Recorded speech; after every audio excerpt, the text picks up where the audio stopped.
monsters in this maze, but I could love you forever if you'd meet my gaze.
until you drink that perfume.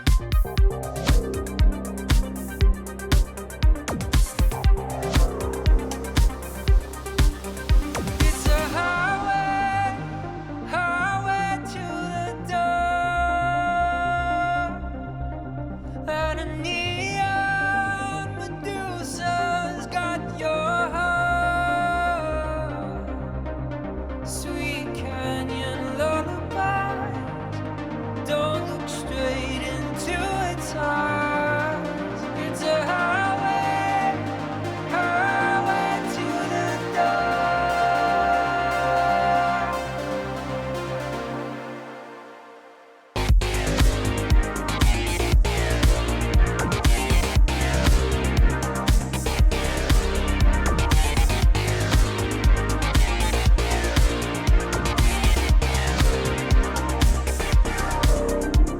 There's only two ways to make it in this town.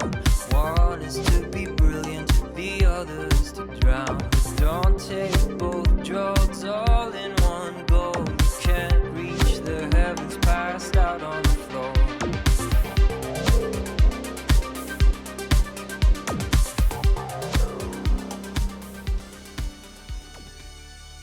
Hello and welcome to Theory Thursday. It's hand cam time. We got thingies. We got all 9, 10 of them. So welcome in.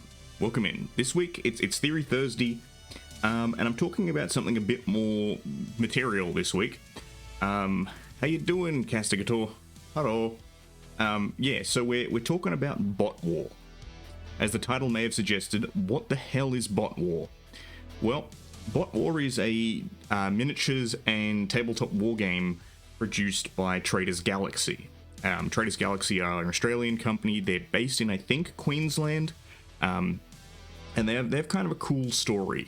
But I kind of want to start with the theme of the game, I guess you could say. Before we're going to be cracking open some stuff and having a look at some of the models that they make. But I kind of want to talk about the theme of the game because it's one of those things that I think is very unique and also very cool. So, Botwar is set in... It all occurs in one universe, because they have a couple of other games as well. They have a 30mm skirmish game as well, and an aircraft-based one.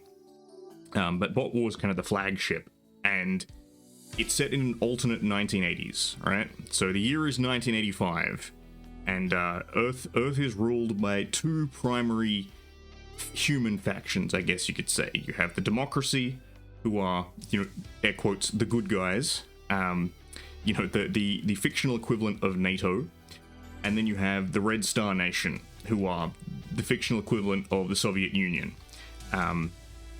Now, things kind of kicked off in 1981. There was a Cold War, but things kicked off in 1981 when the Democracy was invaded. Not by the Red Star Nation, but by the Atlanticans, who were a secret third faction who'd been living in the ocean, and no one knew about. So they kind of show up out of nowhere with all this advanced technology, and the Democracy doesn't fare very well, because secretly within the halls of power they'd kind of become corrupt. There were certain, shall we say, nefarious forces at work who weren't really interested in running the Democracy effectively. These would later be outed as the international criminal conspiracy known as Coils. But when all seemed lost, from the sky descended the Valiants. The Valiants are a race of giant sentient robots who basically arrived and helped out the Democracy defeat the Atlanticans and push them back into the ocean. The downside was that the Valiants were there for a reason. They were looking for something, a dimensional prison that contained their nemesises, the Deceivers. The Deceivers basically, millions of years ago, had split from the Valiants in a religious war, and basically had been imprisoned ever since. Now, unfortunately, the dimensional prison fell into the hands of Coils, who were like, cool, technology, let's experiment with this. And they basically wound up letting out the Deceivers. We're seeing some shit we ain't We are never definitely seen seeing before, some shit we kid. ain't never seen before. Oh my god, that thing looks dead, man. And so now the million-year-old Botwar rages on Earth. Oh man, look at this fucking thing. Now, I may have mentioned Holy the Red shit. Star Nation earlier. What the fuck is that? They don't get off easy either. Basically, while all this is happening in the Democracy, the Red Star Nation gets invaded by aliens, they're called the Overlords. Their whole thing is that they are compulsive gamblers, right? So they basically invade planets to basically stage kaiju fights. So they basically unleash a whole bunch of giant monsters upon the Red Star Nation. The Red Star Nation goes, shit, how are we going to deal with this?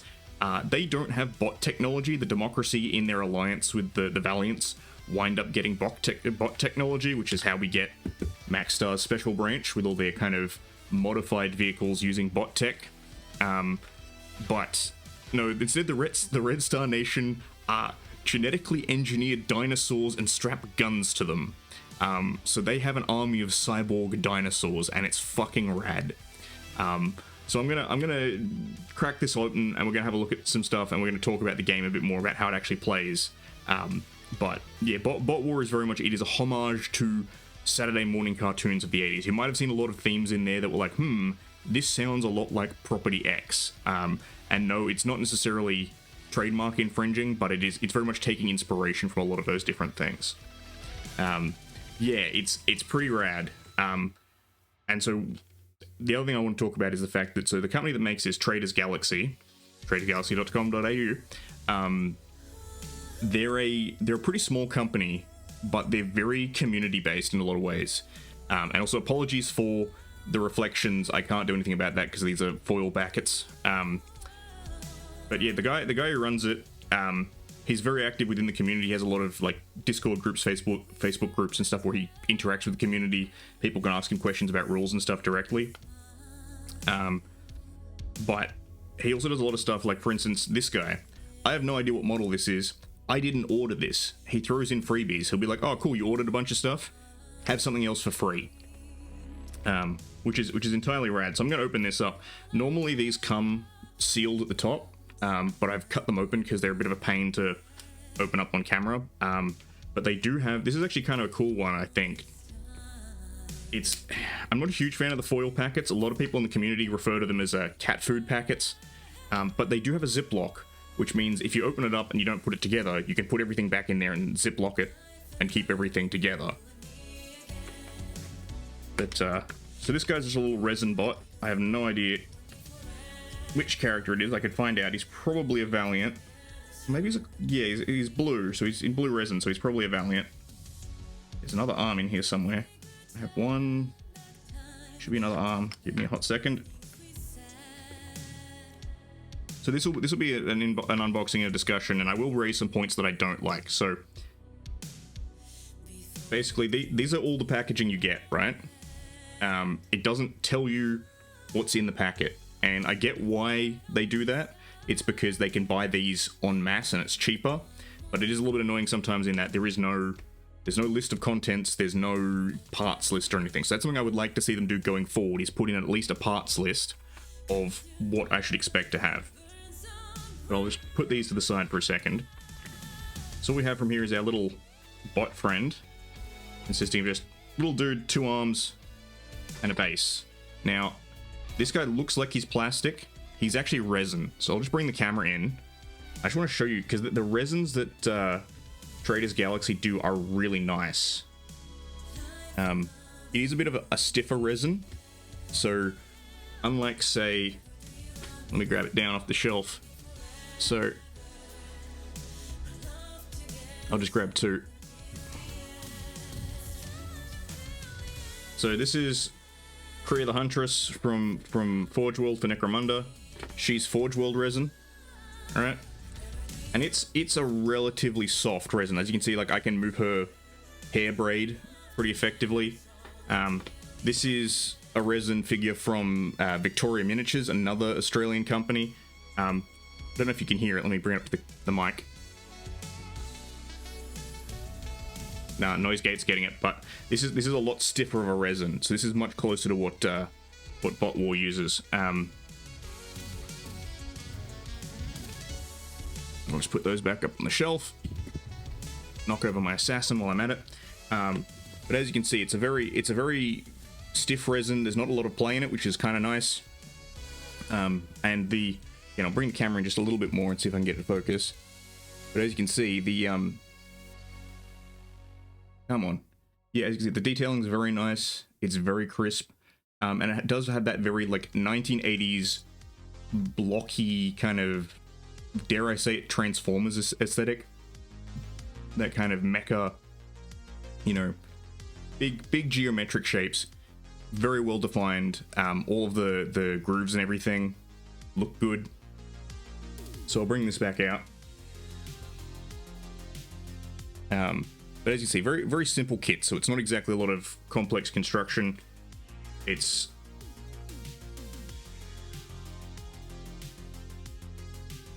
relatively straightforward. The arms go in. Now, I actually don't know what figure this is.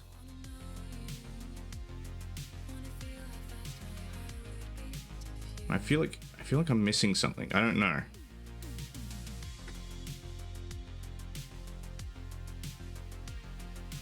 Ah, I think that's the wrong arm. On the wrong side. Yes, I'm correct. That is the wrong arm. On the wrong side. I feel like there might be another part in the baggie that I've missed. Apologies for having the hands off camera, but I'll bring them back over in a second. Aha! I get it. So he has a little gun, and he's holding it in a tripod stance. So when assembled, this guy should, and again, apologies for holding this together without glue, look something like this. He should be holding a little tripod stance. So again, very, very simple, very straightforward. I think the gun actually might be a little bit broken, but that's okay. I could probably fix it.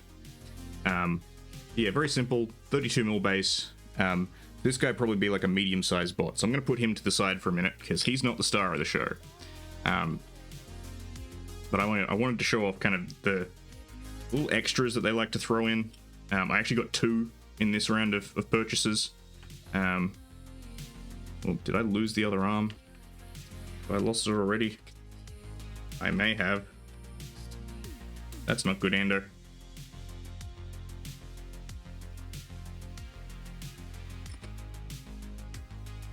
Again, this is why the Ziploc bags are great, because if you lose anything, well, if you don't want to lose things, you can just put them in the Ziploc bag. Unfortunately, that's not a solution for me. I'll have a look again later, though. But that was our first look at what I guess you could call is probably a Valiant. Again, I have no idea what model that was. But instead, let's have a look at a Deceiver. Because I actually have one of these built, so I can show it off. And that's the other thing that they do. So Traders Galaxy also do occasionally some special edition models. These are, you know, a more fancy version of an otherwise available model. Usually it's kind of a more involved pose, slightly more epic bit of basing. So this is for, I can't remember the character's name. I think it's Destroyer. There's a little base plate. The base plate's got a little bit bent, but I can just heat that up with a bit of hot water and straighten that out. That'll just sit on the base and give it, see, it's got a little more detail. It's got some other destroyed Valiants on the base. And then obviously, actually no, I think it is supposed to be bent. I think it's actually supposed to be bent because I think his foot engages into it that way. I'll find out. I'll find out. His foot basically goes into that peg there, and I think there's... Where's his other foot supposed to go? I'll figure it out, but one of his feet goes there, the other one goes up on that poor beaten up Valiant. And then of course we have the sword and the other arms in the backpack. And these all come again in black resin. This is something I should have mentioned earlier. All of the factions in Botwar are essentially color-coded in the resin. So this guy kind of looks on camera just a bit like a black void. But all the Deceiver stuff more or less comes in black resin. So here's one of the other ones I have, who I've been using for my mercenary force. Again, I haven't painted him yet. He's built. But yeah, jet black resin for the Deceivers. The Valiants, I believe, come in blue. Coils are red. Overlords are, I think, green. So there is an advantage there in that anything you get, you can put straight onto the table without needing to paint. Now, painting it is great. Like, they are really good models to paint. Which is why I'm just going to show something off. Shoot. So this is the first Botwar miniature I ever painted. It was actually the first miniature I ever painted with contrast paints. Again, this was a bonus one that I got. I cannot remember the miniature's name. He's a Valiant, and I don't play Valiants. I think Speedway is his name or something like that. But I just painted this guy with yellow contrast paint. It's mostly contrast paint. So all the black areas contrast, all the grey areas are contrast, all the yellow areas are contrast, and the blue on his back is contrast. And I just shaded the blue the yellow a bit with a yellow shade, and then highlighted it a little bit with, I think it was Dawn Yellow. I'll bring it a little bit so hopefully you can see some of the highlights a bit more. And then the base was just Astro Granite with a bit of a wash and some dry brushing. So as you can see, really simple paint jobs on these models. Really pop. Bright colors look fantastic on them. This guy's a little bit different to the ones I've shown you because he's not resin, he's metal. But as you can see, yeah, really simple paint jobs, but they come off really clean. And they just look great on the table. They look fantastic. Some just wonderful design by the team at Traders Galaxy. Now, Traders Galaxy, as far as I'm aware, it's basically a one-man company. He doesn't do the actual bot designs, though. He has people he contracts out to who do the designs for the bots, which they then either cast in-house, or for the resins, I believe, they have an external contractor who does the resins for them. So let's get to the meat of it. Let's have a look at Max Star's Special Branch. So this is a starter box. This is one of the other things that Botwar does that's great, is they do some of these faction boxes where it basically has everything you need. Now, this isn't the entire faction, but I'd say this is easily 85% of the models available for Max Star's Special Branch. They're a sub-faction of the Democracy. They're kind of like a special forces unit. They're very much inspired by the 80s cartoon of Mask, but there's some little differences. There's some other things going on.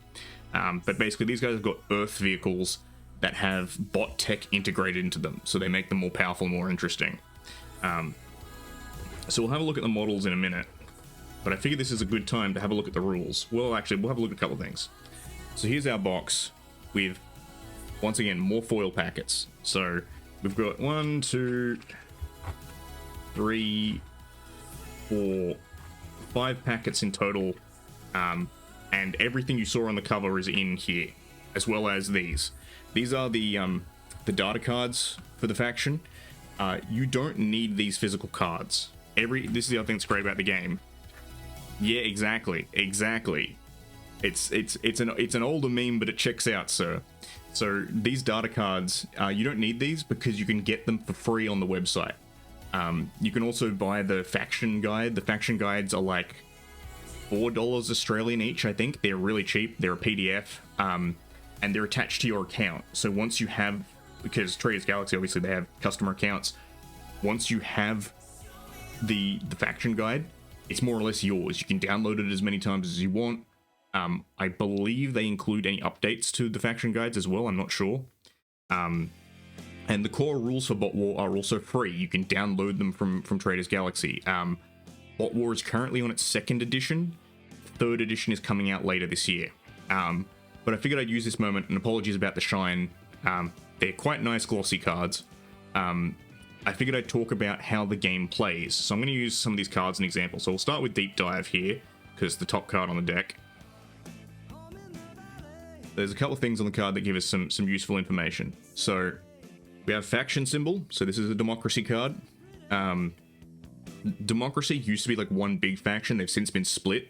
So Special Branch can ally with the main Democracy forces, but there's some, like, they split them as a faction because it was just getting too cluttered. So we have a couple things. We have the unit name, which is Deep Diver. Obviously, you can tell it's kind of a submarine car. We have the points cost, basically. So this guy costs 6 points to run in your force. There are some... This is one of the rule oddities of Botwar, is that most units are supposed to be unique. You're supposed to only run one of each. However, for some of the factions like Coils and like the Democracy, who have like infantry and stuff like that, Yes, nice. Ah, the Constructicons. Yes, the destroyers. I have some of those floating around. They're not here. Oh, actually, they might be. Let me check my drawer. But I have the old metal ones. Yeah, Botwar's fucking rad. And the models are a joy to paint. Yeah, I haven't gotten around to painting my ones, but eventually, one day, maybe on stream. So yeah, most models are meant to be unique, but there are some where it's like, oh look, it's just a tank, it's just infantry or whatever. You can run multiples. The idea is you just kind of multiply the cost. Apparently that's changing in 3rd edition, so we'll see. So the next things we have on the card are SR. SR is your strategy rating. This is one of the things I really like about Botwar, is how the turn sequence works. So basically, you choose your activations, but it happens based on strategy rating, and it's ascending order. So you start at strategy rating 1, and you go, do I have anything that's a strategy rating 1? Does my opponent have anything that's a strategy rating 1? If you do their activations. If you don't, you move on to the next step until someone has something to activate. So this guy doesn't activate until level 6. And then when it does activate, you have movement of 7. So you can move up to 7 inches. Everything's done in inches. Ranged attack 3, RA3, so it rolls 3 dice when it makes a ranged attack. Close attack 1, so in melee it only rolls 1 dice. Now, technically that's not always true, because in melee you always roll an additional dice, a crit dice, which basically represents the fact that, like, when you're up close and personal, you can kind of aim your shots and slug people in the face for extra damage. And then for shields, it has 3 shields, which means when you defend, you roll 3 dice. And then down here, this is the damage tracker. So this thing has 4 hit points. So it's relatively fragile in terms of health, but you have 3 shield, which is pretty good. A lot of other vehicles in the game don't have 3 shield, and that's why it represents that this guy basically has bot tech in it to help protect it. Then down the bottom, we have super ability, which is the white text. It might be a bit hard to read, but that says ram attack, which means once per game, you can ram your opponent to do extra damage. Then they have advanced deployment and aquatic. Advanced deployment basically means that you can make an extra move at the start of the game. Thank you for the gift sub to Pandawari. I really do need to put an actual sound in for gift subs. I'll need to check them. I need to figure out how to do that. And then aquatic. And aquatic basically means that this guy doesn't really have any problems moving through water. Now the last thing, and arguably the most significant, is this symbol down here. This pink cube with a 2 in it, that's your energy rating. So at the start of the turn, you total up every model you have on the board, their energy rating, and you put it into a pool. So if I had 4 models with energy rating 2, I would have energy rating 8. And you basically have to distribute your energy amongst your units for them to activate. So unlike a lot of other games like Warcry or Necromunda, where every model just has 2 activations, instead your activations are based entirely on how much energy you allocate. So if you allocate 2 energy to this guy, you can move and then shoot. Or you could maybe like shoot twice, or you could activate your super ability and then move. So it really depends on how much energy you allocate. And that means there are some models that are very useful because they generate extra energy for you.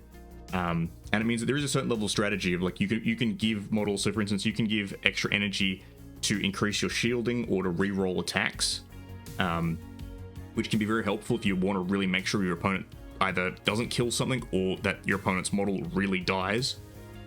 The downside is that because it all happens at the start of the turn, your opponent can look at your cards and go, he's put 6 energy on something. Well, maybe not 6 is a bit of an exaggeration, but, you know, Ando's really loaded up. He's put 3 energy on deep dive.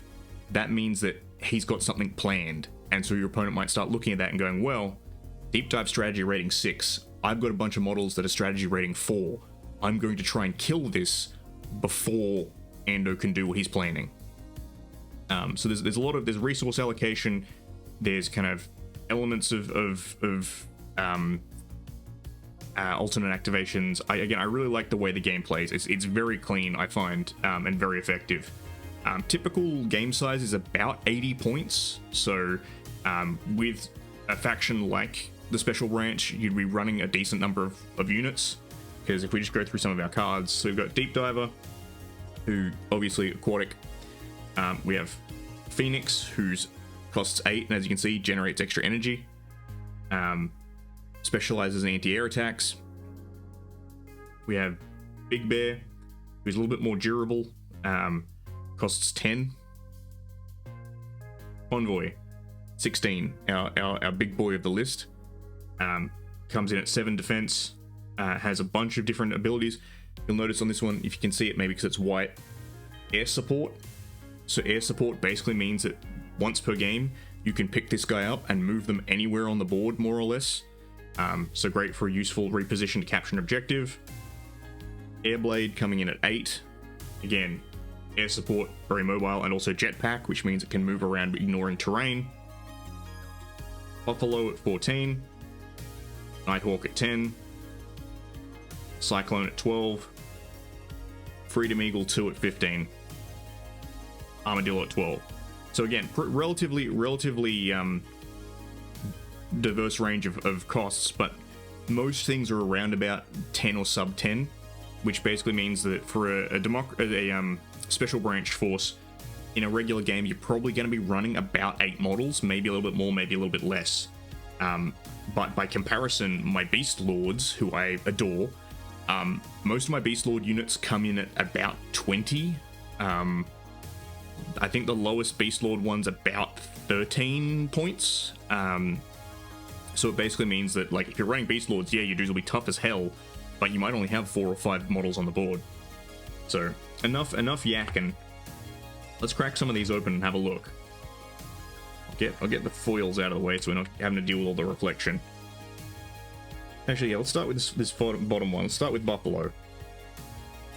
So the Buffalo, as some of you may recognize, is a bit of a ringer for the classic poster child of Mask, the Rhino. Let me just get this open.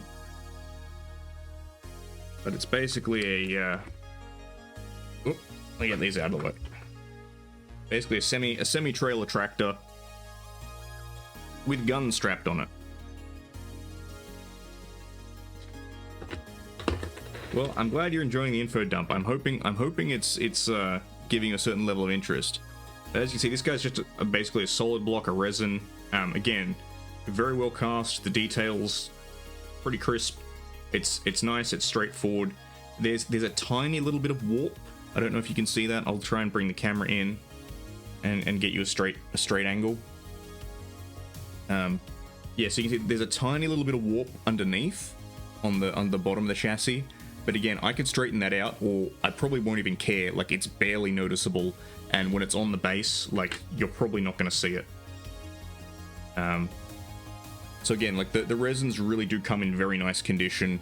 They're not on sprues or anything, so you don't usually need to clip them out. Some of the metal ones do come on runners. But the resins, for the most part, come pretty clean. Might need maybe a little bit of a tidy up, but for the most part, should be good. And this is something I talked about earlier that I wish they would do more of.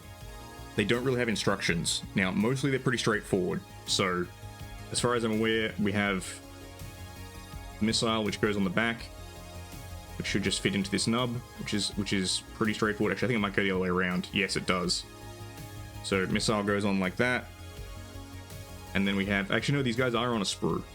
So yeah, we have a little runner down the bottom here that we'll have to clip off. But these are our side guns that will just try and simulate it. They'll go on underneath like that.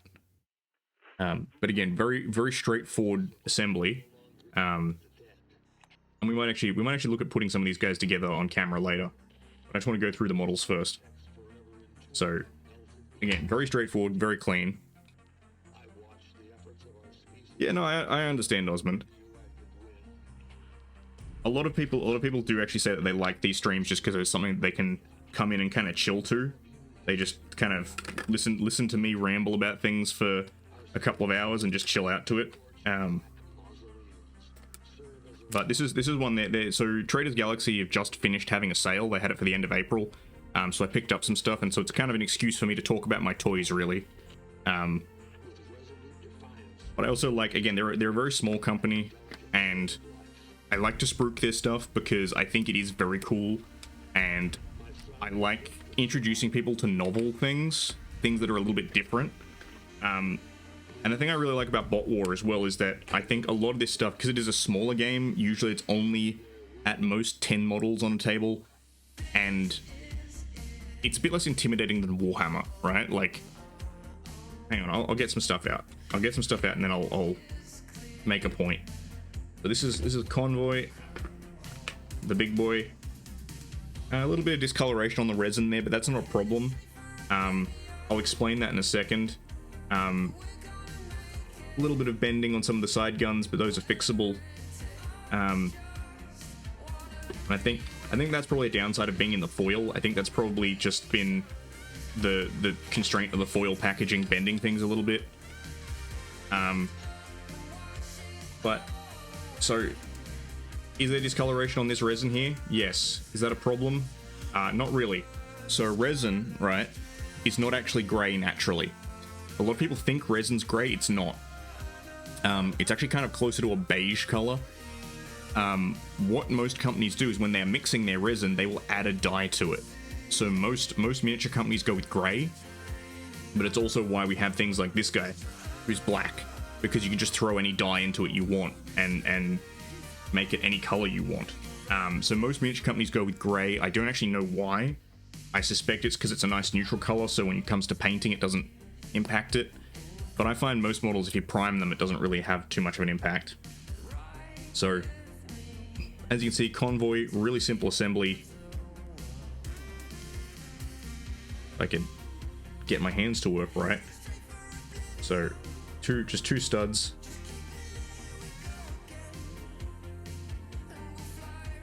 And of course, Ando is not able to coordinate himself on camera. There we go. So, that's Convoy. As I said, these guns will require a little bit of straighten up. And I will need to mount the flying stand. So I might actually need to drill. I think, yeah, I may need to drill a little bit to put the flying stand on. But you also probably could just glue that directly on if you wanted to.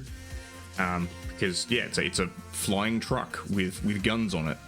Like, how cool's that shit? But again, like, if you look at this guy, right? He's very simple. He's essentially just a big box, right? Great for some nice flat colors. And I've seen some ridiculously good, Convoy in particular, I've seen some ridiculously good paint jobs. There was one guy who, I think he was on Instagram, who painted one of these, and he painted like a whole, like, you know how like a lot of trucks have branding on the sides of them? They'll have like, you know, Pepsi or whatever on the side of it. He painted like a whole branded logo on the side. It was phenomenal. But what I was going to say was that if you have a look at these guys, like, again, very simple model. Now, compared to something like one of my Plague Marines, right? Like, if you approach someone, right, a new hobbyist, and you were like, would you rather paint this? Or would you rather paint this, right, as their first miniature? I feel like a lot of people will pick the truck because it's very simple, right? There's not a lot of detail, and that doesn't mean that it's bad. It just means that the detail is restrained. It's simple, it's smooth, it's clean. Whereas this guy is complicated. There's a lot going on, and for a new painter, that can be overwhelming. But if you give them nice, simple models with a lot of just clean lines, there's a lot more opportunity for, I guess you could say, very, very simple but effective paint jobs. And as I said earlier, contrast paints absolutely pop the fuck off on these. They go really well for the most part. I'm just going to put Convoy back in his baggie for a little minute. I don't think I will build Convoy on stream tonight, just because I do have to fix up those side guns. And that will require a bit of work. Because normally to fix resin, I think I know what fucked it up. Part of the foil bag is stuck together. Yeah, to fix up resin usually requires boiling water, and I don't want to do that on stream. So put that to the side for a minute. So what have we got next up? So this one's a multi-one. So this one has, I believe, looks like Deep Dive, Big Bear, and the other one. think it was Thunderbolt. Oop.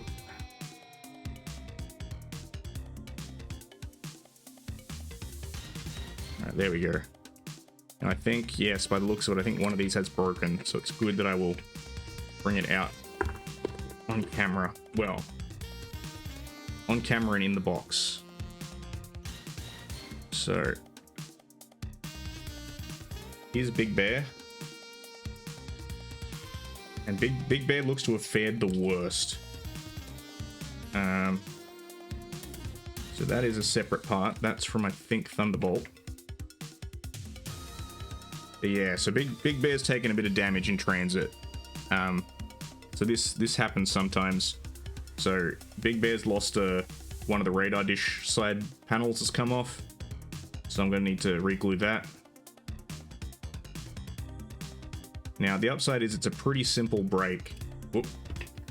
So it should be pretty easy to fix.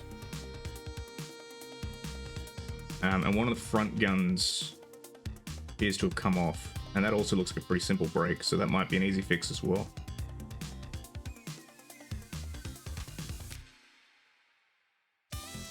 So yeah, this is kind of one of the downsides sometimes of the resin that they use being a little bit more stiff, is that it does tend to kind of just snap. But for the most part, it's pretty durable. So that'll need to go back on. And let's just say that bring the camera in. Big Bear is having some erectile dysfunction issues. We'll need to straighten those guns out. So, and there's another one I need to stick back on. And this is going to be a little bit difficult actually straightening this gun out. Or maybe not. I think I could straighten it out and then reattach it.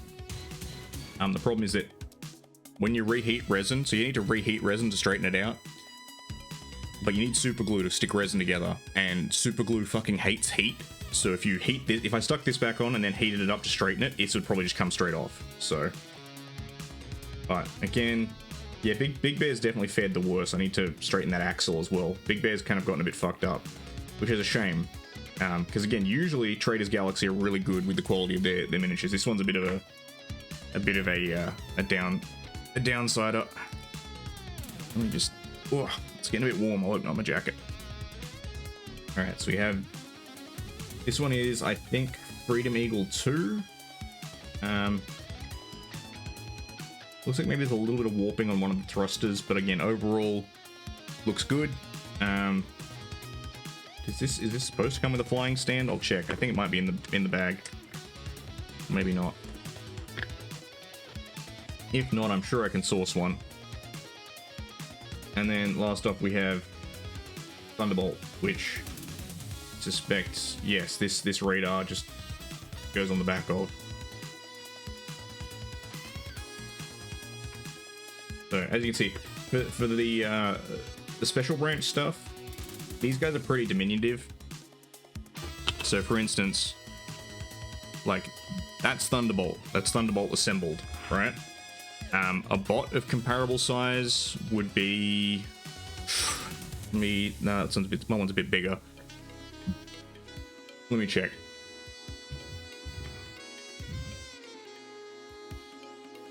Yeah, this should be the same size. So this is one of my old metal deceivers. So you can see, like the bots are a fair bit larger in terms of, I guess you could say, base real estate. Although not really. I think more of it's just a bit more vertical. Well, let's see. Let's grab Dragline. I think Dragline. Yeah, Dragline's a similar. This is one of my Mercs, Dragline. So as you can see, yeah, the bots are a fair bit chunkier. Actually, this is probably another thing I should mention. So you'll notice a bunch of the guys I've gotten off the shelf, like my Mercs. So Dragline, and also I'll grab them out because this is one of my work in progress ones, so I probably should finish eventually. Stomp. These guys are metal. These are my Mercs, mercenaries. So these guys are metal. These are resin. Now, Trader's Galaxy have basically said that they're still producing metal miniatures, but the goal is to phase out the metals and eventually move everything to resin. And the reason is, A, they think the quality of the resins is really good, but B, and this is something that came about over COVID. The metals are becoming increasingly expensive to make, because to make white metal like this, to make pewter, it's a mixture of tin, lead, and some other stuff. Don't worry, it's safe to handle, but the cost of tin in particular, I think during COVID, like quadrupled. It went from like $25 a kilo to like $100 a kilo, something ridiculous. And basically for a small company especially that are making minis out of it, that suddenly becomes less viable, because let's say if you had $25 a kilo of tin and you could make 10 models out of it, that's, you know, $2.50 a model. But suddenly if that's now $100 a kilo and you can make 10 models, that's $10 a model. So suddenly your prices have, well, your cost to manufacture these guys has skyrocketed. So the goal, at least my understanding is they want to move towards entirely resinifying the product range, but for the moment there's still a fair bit of metal in it. The other one as well, and this is a fun one you might notice, particularly with the mercenaries, a lot of the bots, they're designed digitally, basically, which means a lot of the bots are kit bashers. They actually share parts. So some of the bots, you'll have a look at them and go, hang on a minute, I've seen those legs on a different bot, or I've seen, you know, those arms on a different bot, or that head or something. Like some of them are things switched around. So Stomp, who I actually just put away, I'm pretty sure his legs are off a Valiant and his torso is off a different Valiant, and then he has different head and backpack and stuff, which is cool. It's very cost effective for them to do it that way, and it is kind of cool because it means that like a lot of the old school, for lack of a better word, Transformers and things like that back in the day were like that. They were recasts and remodels. You know, the classic ones would be things like Sunstreaker and Sideswipe and Prowl. You know, they were all basically just a Lamborghini Countach that they redecoed. So put these guys back. I'll make extra care to make sure that we don't lose those bits from Big Bear, which is going to require a bit of attention off stream. But we can probably get the other ones back together pretty straightforward. Whoop. And you'll get to see Ando make a fool of himself and get super glue everywhere, which is always fun. Alright, so we've done those two. Ando, where are you putting things? Have some organization, man. There's Convoy. So next one up, I think we have... Whomst do we have? I think it's Freedom Eagle 1 by the looks of it. Freedom Eagle 1. I think Interceptor. And maybe DeLorean. And is that Freedom Eagle 2, I think. It's either Freedom Eagle 2 or Nighthawk. We will find out. He says opening the wrong end of the packet.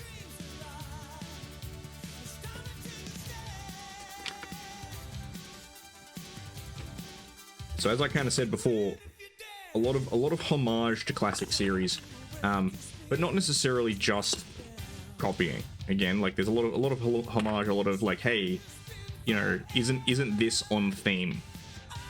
So what do we got in here? We have yes, okay, Interceptor, which that's what the top half is from. So that's not Interceptor, that's one of the other ones. I'll check. So this one's Interceptor. It's basically just like a ute or something with a bunch of guns on it, which is fantastic. We love that. Freedom Eagle 1, which is a sports car come jet fighter, and it has obviously a flying stand. And then we have, I'm pretty sure this is Nighthawk. which is again another sports car come jet fighter. Again, very simple but very cool looking. And again, some of these I think these two I'm gonna have to drill to mount up on the bases with the flying stands. But again, you don't have to. If you don't have the tools for that, you could probably just model them on the bases. It probably wouldn't look as dynamic, but, and again, doesn't maybe look as good for Nighthawk, but for Freedom Eagle, like, because Freedom Eagle's got 4 wheels, you put it on a base, and it just looks like a car.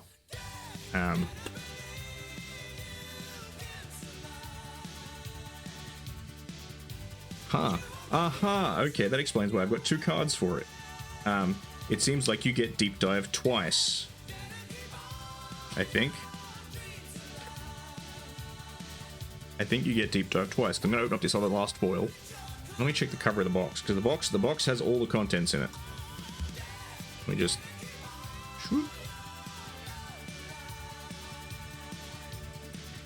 Not that I can see. There's only 1 Deep Diver on the cover.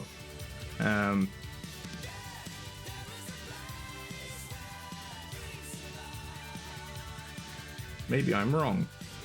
But it looks like I've got 2 of them. Anyway. This is why, as I said, I'd love for them to put parts lists in. Because that way I can keep track of what I have and what I don't, and what I drop on the floor. Like the bases. Because Ando likes to drop things. Come on, give me a stand. There we go. See, chat. Work smarter, not harder. Okay, this is another thing with some of the Traders Galaxy stuff. So usually the resins are really good. The fit and finish on them is usually really good, but sometimes things like this with the nubs, they don't always fit right. Actually, no, that one's not too bad. But sometimes the nubs don't quite fit right, which means that, like, I've had to, in some cases, drill them out a little bit or sand the nubs down. But that's something you kind of recognize as a reality when you buy from a smaller company. Again, companies like Games Workshop or Warlord, you know, they produce very well engineered models. They produce very well engineered models because they are, you know, market leaders. They have the financial means to do things like that.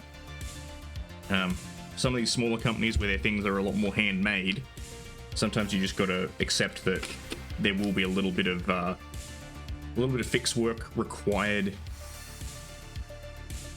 to get everything up and running. Right.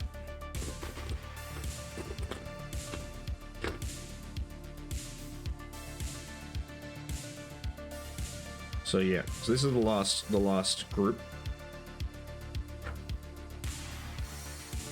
Well, I wonder what that part's from. I'll figure it out. So we have Armadillo, which is, this looks like I don't know what that is. We have Armadillo.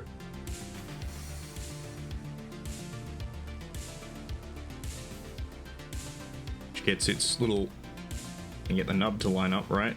It's a little rocket launcher on the back. And that's one of the other cool things about having some of these models be multi-part, is you can, if you want to, you can adjust the angle on this rocket launcher. So if I want Armadillo to look a little bit more dynamic, I can pose the rocket launcher off to the side, which is probably what I will do, because it just looks a little bit different instead of just having it firing over the top. So we have, this looks like Freedom Eagle 2, I think. This is DeLorean. So is that? Aha! I think this comes off of DeLorean.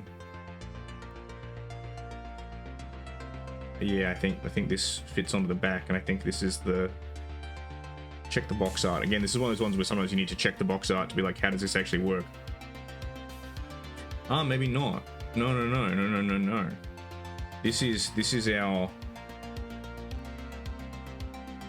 our extra mystery part by the looks of it. I'm actually not sure what this comes from. I may need to post in the group chat and say, hey, what's this actually from? No, because from DeLorean it's this. This is the turret that goes on the back of DeLorean. It has the extra set of guns up top. Oh, that's cool. It's actually slightly angled so that the guns sit level across the top of the car. Yeah, there's a couple of different things available. I'm pretty sure there's another set available for Max Star's special branch. I think one of them is called like Interceptor or something. I think it's based on either, I can't remember, it's either the car from Mad Max or the car from Knight Rider. But cool little things like that. So what I think we might do is we might get a couple of these guys assembled. At least put together. I got a couple thoughts. I'm thinking, chat. I'm percolating. I got unholy thoughts moving in my head. All right, I got a couple. I'm gonna do some decanting of different vehicles into different bags because I've got some ideas of what I want to do. So I think Deep Dive will be a great starting point because Deep Dive is literally just a solid brick. Which, yep, on the cover that's what it looks like. It's just solid brick. So we'll go Deep Dive. I think we'll work on Armadillo. We'll work on DeLorean. We'll put Freedom Eagle aside. So put Freedom Eagle in another baggie with the others, because I don't want to do any flying stands tonight.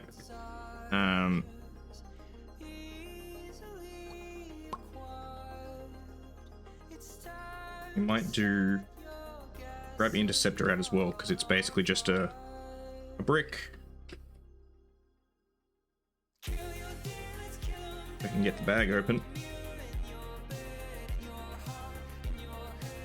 But yeah, we'll get some of these guys built, and maybe if we have time, depending on how long that takes, we'll do some undercoating and maybe get some color on some guys.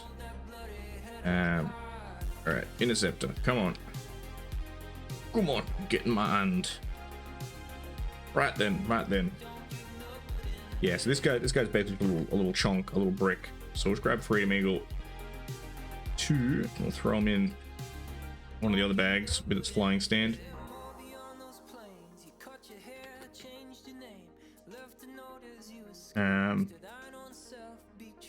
And later, if we have some time, we might work on Buffalo. But that works well for now. I don't want to touch Big Bear because I'll need to do some fixing on it. Where the hell did I put Convoy's up there? That's right. I put them out of the way because they're big.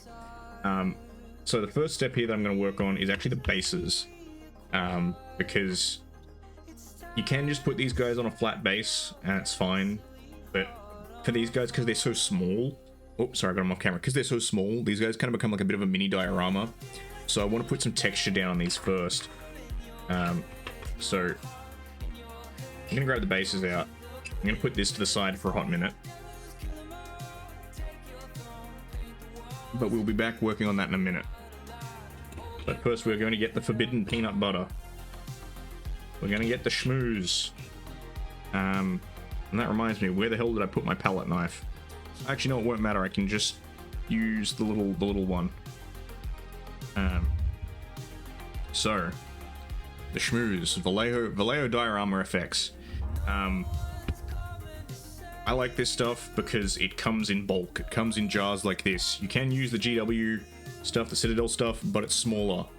I like to use both because the GW stuff has different, like, grits to it. It has different textures. You want to mix everything up a little bit and have a bit of variety.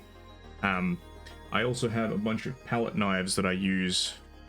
Aha, here's one of them. I have a bunch that I use. I bought these for like $2 at the $2 shop. Cheap, inexpensive, great for putting on the schmooze. You generally don't want to use a brush for this stuff because it will get grit in your brush and kind of fuck it up. Because what this stuff essentially is, if I take the lid off, I call this one the forbidden peanut butter because it really does just look like a jar of peanut butter. but it's essentially just a mixture of paint, I think a little bit of glue, and grit. It has sand in it, basically. Now I find this stuff very fine grit, whereas the Citadel stuff I find has some larger grits in it, so sometimes I mix and match a bit. But what we'll do is we'll just get a bit of the schmooze out. As you can see, there's a decent amount on my palette knife. We'll just get our little base here. We'll just put a smear of schmooze out, and that'll do for now. But we'll come back to that, and you can do pretty thick layers of it. You can mess around with it at different consistencies. But as you can see, it's more of a paste than a paint, so you can do stuff like this. You can build texture with it. So I could, and like again, if I leave it like this, it will dry like this, and it will dry pretty stiff. So this stuff is really, like the Vallejo stuff in particular, I find tends to be pretty stiff because it's more for like bigger World War II dioramas and stuff.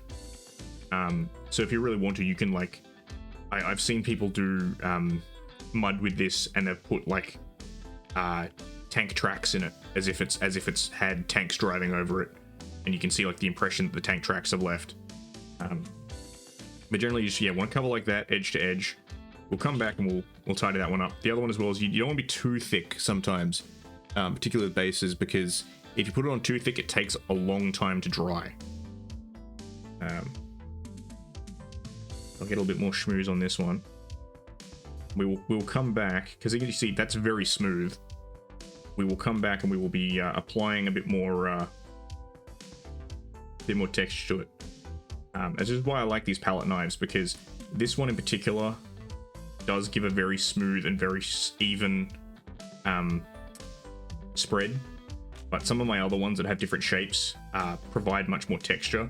So you can, and again, like now you can see I'm building a lot of texture there. So what I'll probably do is come back later on and do a lot more stuff like that to build up texture. As you can see, that's a very nice texture there. Actually, I might just leave that one as it is.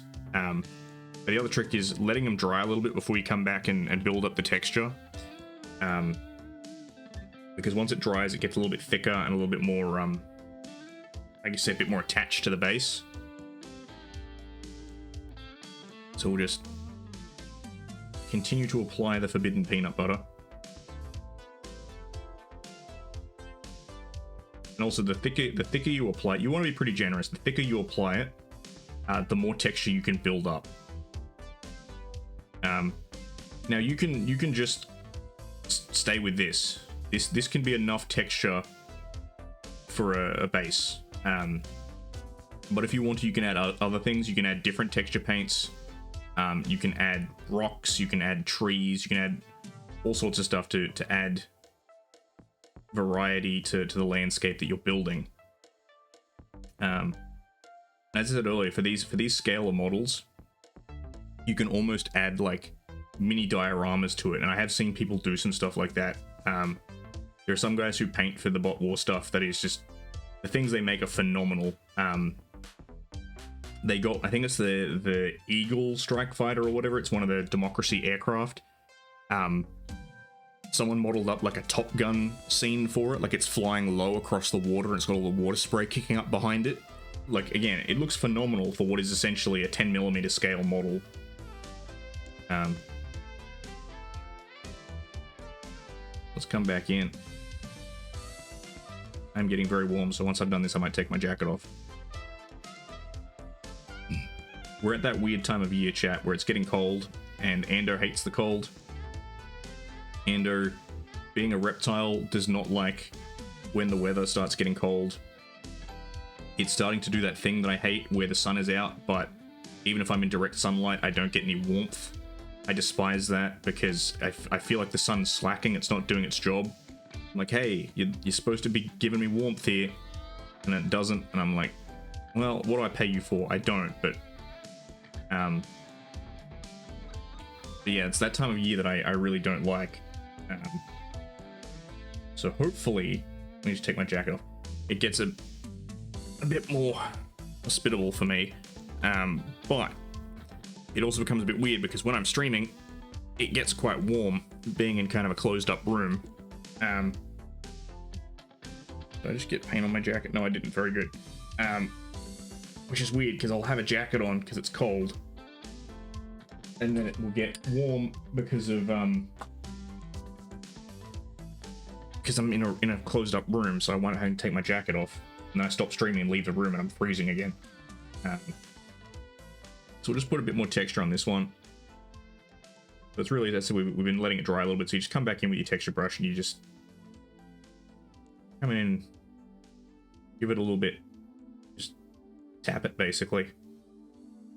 And there are other ways you can do it. You can get different, again, shaped brushes and things like that to try and add more texture to it. I'm going to smooth some of this down back a little bit because I don't want it to be too high and crested.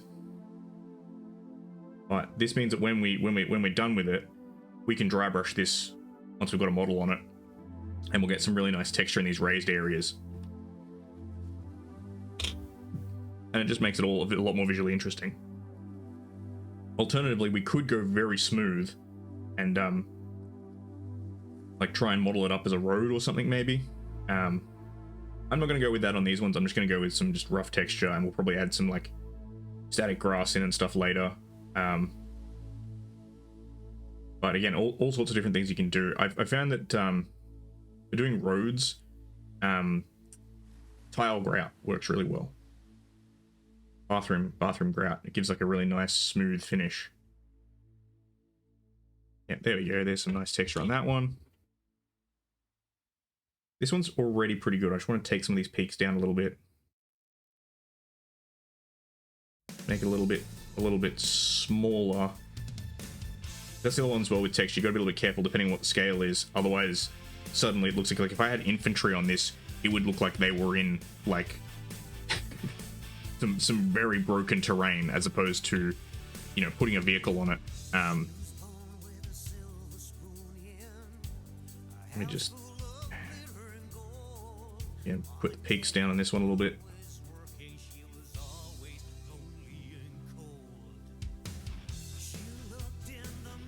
But really, the whole point of doing it is just to ground the models. It's a bit of a strange one. So the common saying with painting is bases and faces, right? Bases and faces make a model. They what make a model pop, right? Which is kind of true. So bases ground the model. They make it appear like it's actually standing somewhere. So let me just clean my hands off a little bit. So with something like these, my Stormcast Eternals, right? All the scenery and stuff on the base, which comes pre-sculpted in on these guys, helps make them look like they're actually standing somewhere, and it makes them look kind of interesting. Whereas something like, as I showed you earlier, Stomp here hasn't really got a lot going on, so he kind of just looks like he's floating in a void. But again, a very simple, like just adding some texture in a dry brush can be enough. Not everything has to have a really complex base. And the goal with these guys, again, is just making them look like they are somewhere as opposed to nowhere. And again, like a base, so just a example here, this is one we base coated with the new Turbo Dork paints. But if this was different, if this was like a brown or something like that, I could easily just dry brush this, and there's a little bit of texture on it, and it would at least look like it's somewhere. We did that with our Goblin, actually. We kind of just dry brushed a bit of bright green onto the top of it, and it kind of looks just like grass, I guess, or something like that. Again, it's not as impressive, but really it's the scale of what you want and the amount of effort you're willing to put in, and also the scale that you're I guess you could say gaming at. Doing really advanced detail bases on very small models, I find, doesn't look very good. And generally speaking, like, you want to save the centerpiece for your centerpiece. So where is he? The Hollow King from Age of Sigmar, he comes with his own kind of display base, sort of, in that he's standing on a gnarled up tree. So you can, you know, really just put some dirt around this guy, and he's already got his own display base. But you don't need everyone in your army to be standing on a tree. You can just have, you know, dudes like these guys, you know, just running around on foot, without having to you know, be the centerpiece of the army. So we'll put those aside for a little bit and let them dry. And we'll bring back our goon squad.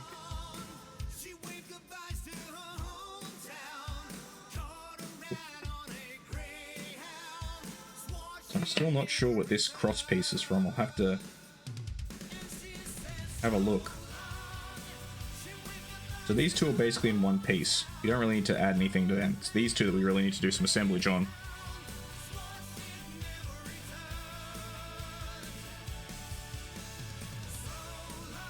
I'm wondering, is it off Big Bear? I really am at a loss as what that other one.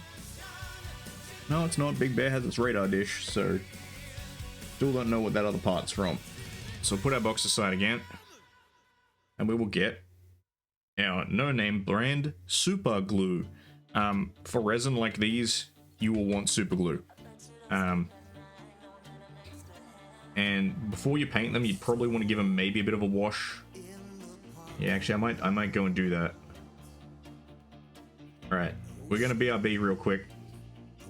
So we'll give these a wash, because one of the other things with resin is often you want to give it a quick wash just to make sure you've gotten any mold release off it.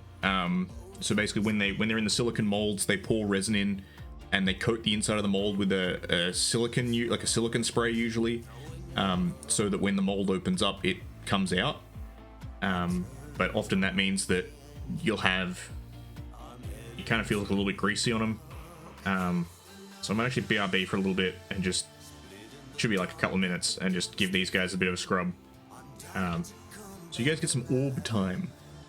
But we'll be back very soon. We can keep doing some work. And that'll hopefully give it time for these to dry.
Okay, we are back, and we are mostly cleaned up and dried off. And also, I figured something out while we were gone.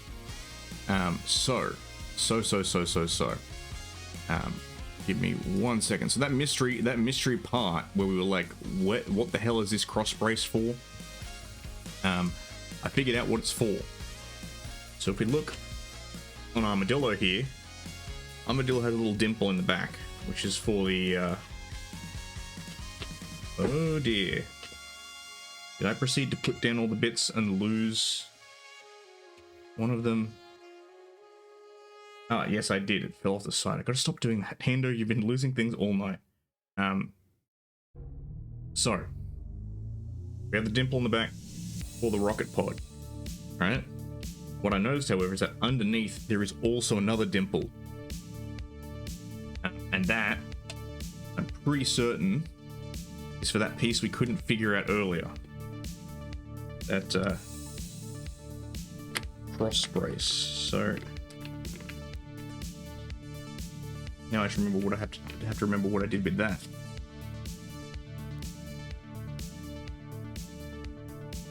I think it's in the box. Yes, the box. The box. You opened it. Yes, so I'm pretty certain that this guy goes in under here. If I can get it lined up right. Maybe I've got it the other way around. But I'm pretty certain that this guy locks in under here to kind of be like an outrigger. So then it goes in the bottom, And the idea is that when it's assembled, Armadillo sits on top of that as like a little firing platform. So that should be pretty straightforward for getting set up. I think we might start off with DeLorean. The Armadillo is still a little bit damp, he needs to dry out. This is mostly straight. If there's any straightening I need to do on it, I can do that later. So this should be pretty straightforward, he says, then fumbling it with his fingers.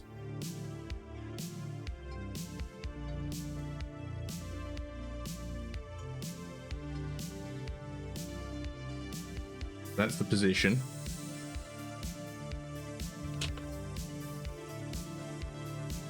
Now let's not put too much super glue on. Oh. Super glue is always a finicky thing, particularly when you just open it like that. It likes to bubble out and seep out. Now let's see if Ando can do this without gluing himself to the model. I've done that more than once. There we go. Might be a little bit of excess there, but we can sort that out. Actually, just wipe this around so we can pick up some of that excess.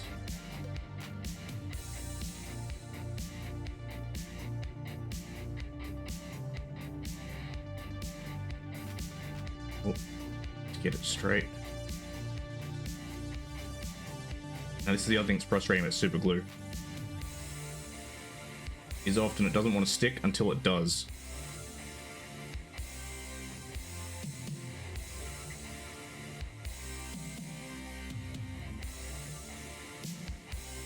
So the thing about super glue, right?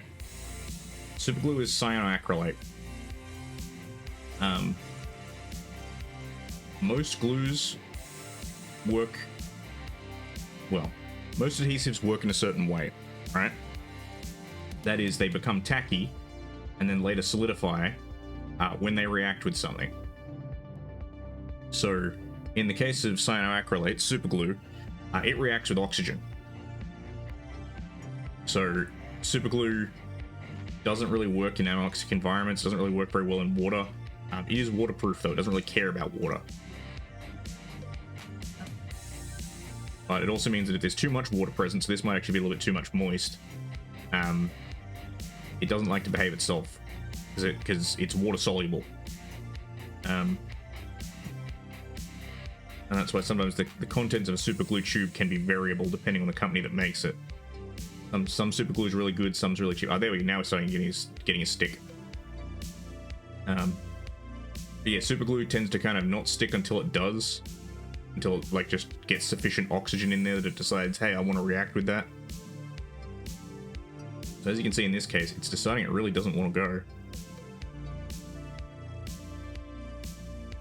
And now I'm getting some tack.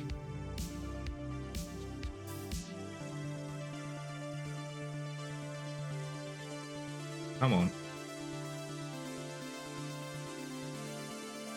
Really deciding it doesn't want to stick today. That's interesting. I'm wondering if it's the humidity.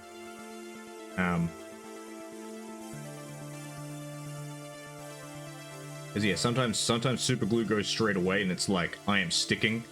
And other times it's like today, where it's like, no. I'm wondering if maybe I stuck this on too soon. I didn't wait long enough for the model to dry after I rinsed it down. I don't want the angle on this right though, because the guns are pointing a little bit too down for my liking. Yeah, that's better. Yeah, there we go. That looks good. Okay, so now we have that stuck on, and now it should stay on and stick on pretty rapidly. That's one of the good things about super glue, is it's very fast acting. But super glue is basically a single action adhesive in that it just reacts with oxygen, right? The other one as well, so super glue reacts very nastily with cotton. If you be careful if you're wearing cotton and you spill super glue on it, because it will react exothermically with it, such that if you pour super glue on cotton balls, they will catch on fire. But yeah, this should be more or less good to go now. There are other adhesives you can get, two-part adhesives like epoxies and stuff. Those can be very useful because, again, they're often very slow setting, which means you have a lot of work time with them. And the other thing is that because they're two-part, usually a lot of epoxies are inert until you mix them, which means that, again, you don't have this issue of, like, for instance, if this, now that I've opened this super glue packet, it's very slowly going to start going solid. So, like, one of my old ones that I've, you know, finished using, this thing's rock solid, right? It is solidified because all of this glue in here has turned into solid mass because it's all reacted with oxygen. So, like, you know, I'm on a timer with this. This will eventually go to shit, whereas epoxy lasts much longer because it has the two-part reagents.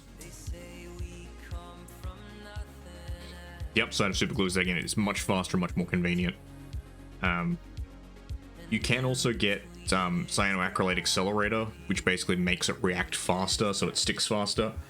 That's very good for large components, but for something like this, we don't really care because it's so tiny, and this is, like, basically rock solid now. It's already dried to my basically entire satisfaction. So once our bases up here dry a little bit, these are still a bit wet. Once these are dry, we can start super gluing a bunch of these vehicles down. And I was thinking a little bit as well, so because we have deep dive, yeah, and we don't have to glue anything to deep dive, but I think it's going to be a good opportunity. I won't do this on the base because, again, I'm going to need to undercoat and things. I'm not going to do it yet, but I do have... Just move that one and get it out of the drawer. I have this, which I haven't actually used yet, so I think this is a very interesting opportunity for me. This is Vallejo water texture. It's kind of like this stuff, except it's a clear, as far as I'm aware, it's a clear, like, gel resin. So the idea is you can put this down and shape it around, and then it will dry clear and look like water.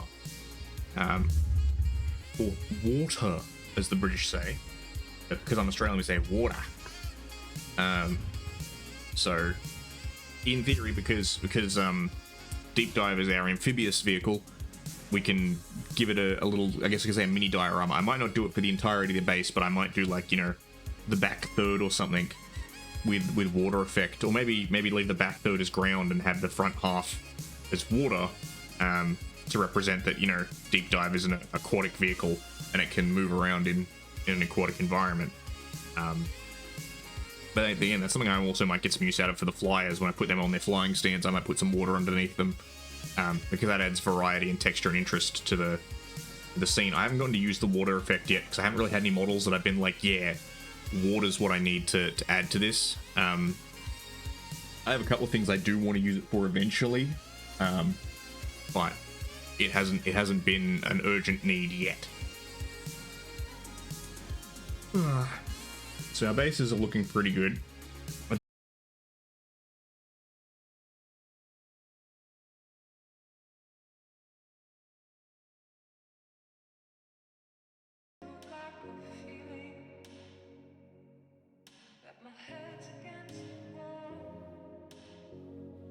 Okay, I think we're back.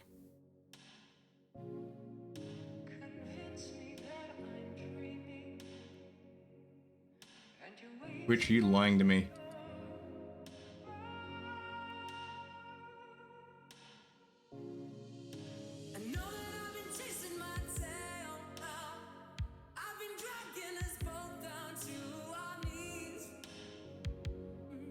There was an error. Try again. Wait.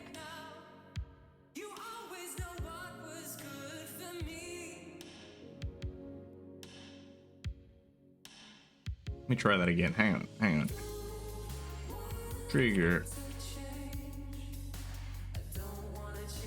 Trigger fire. Okay. Lugin. I need to restart tits, as I always do.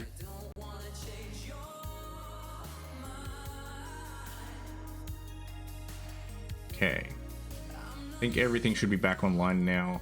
I just need to reinitialize the scene.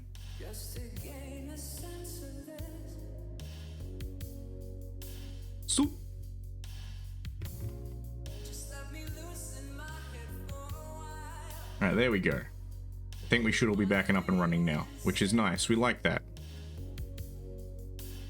And there I was again. I think it might be a Twitch problem because I thought everything was going well. We didn't have any problems last time we streamed the last couple of times. So I don't know why Twitch keeps dropping out. I think it is a Twitch problem. Especially because when I was trying to do an authenticate then Petrify, it was like there was an error authenticating you. Whereas if it was an internet problem, I feel like it'd just be like we couldn't even connect. But anyway, where were we? I think the plan was we were gonna stick tab A into slot B. Now, how this actually is supposed to go on.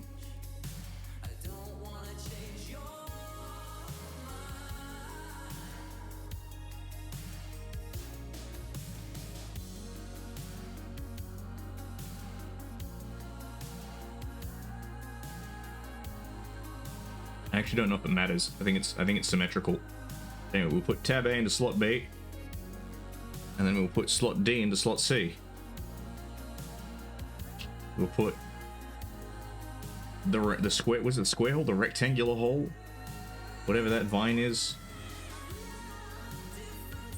That's right. Ando's hip with the kids. Ando knows what a vine is.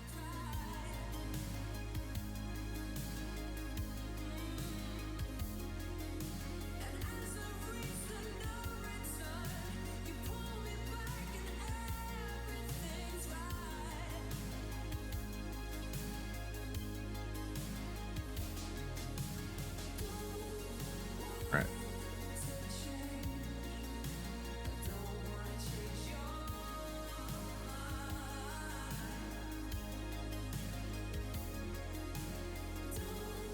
See, as I said, that's a little bit bent, but we'll just hold it until it sets.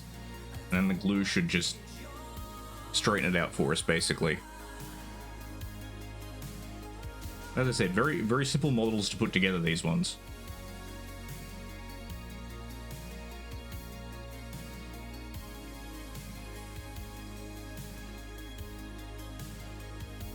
Yeah, okay, that is glued on much... That went on much better than the DeLorean did. I think, yeah, there might have been some residual moisture on DeLorean.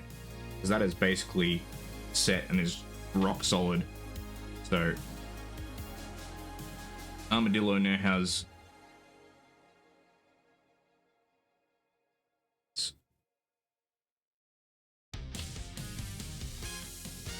landing braces, or whatever you want to call them. I'll put a little bit on for the rocket launcher. Ah yes, welcome to my own chat room. Thank you for reconnecting, Twitch.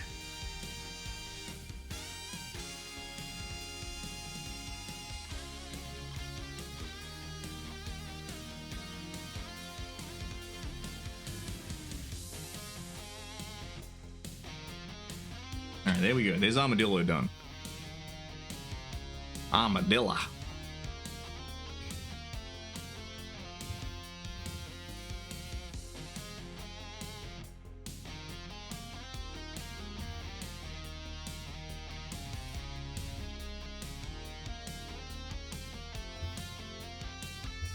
Alright, Armadillo's done. DeLorean's done. These other two don't need any assembly, so they're done. We got any other ones that are worth assembling? We do have a deceiver we can put together. Again, I don't really want to do Freedom Eagle and company.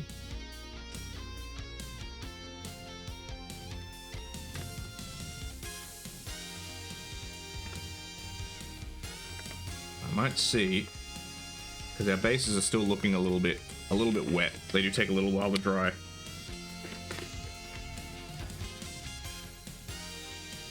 No, that one's gonna need a little bit of fixing, I think. Oh, maybe not. I think I can get away with this, maybe. Let's have a look.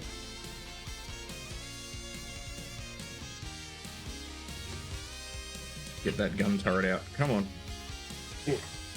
Ooh, got chaga. Ooh, got chaga. Come on.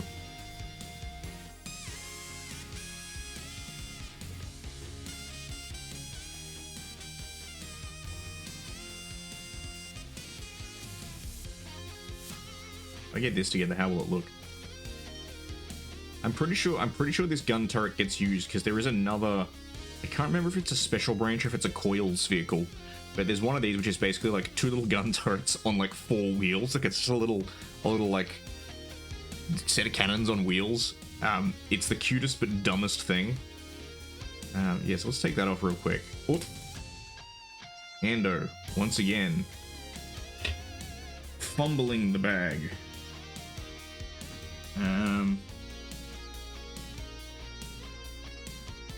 Oh yay, the carpet monster. Ah, there it is. It's right there.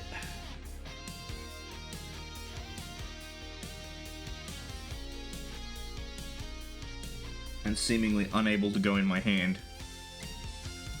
So while I'm here, I might just check to see if I can find that Valiant arm that I dropped earlier, I think. It's bright blue. No, I can't see it.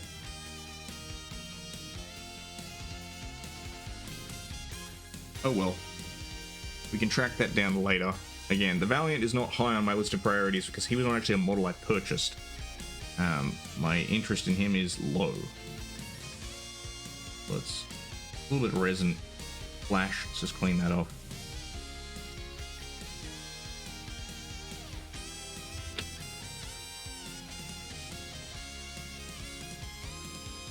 Now again, we probably should clean off the mold agent on this guy, but because we're essentially gluing these 2 large parts together, we could probably do that and then wash him off later. The main reason I did it from the other ones was because there's probably areas under there that, you know, might get a bit tricky to paint if I had model release on there, but because this is mainly covering up the area, just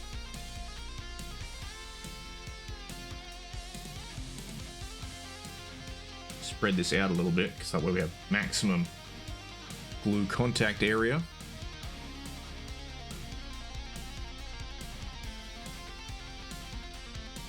Push that down.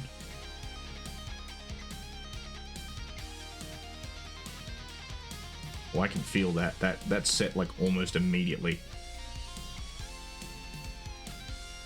Do it got that grip though? Yes, it do. So that's pretty good. The guns could use a little bit of straightening, but not enough that I really care. So there we go. We've got 4 built. Let's see how our bases are going. No, these are still damp.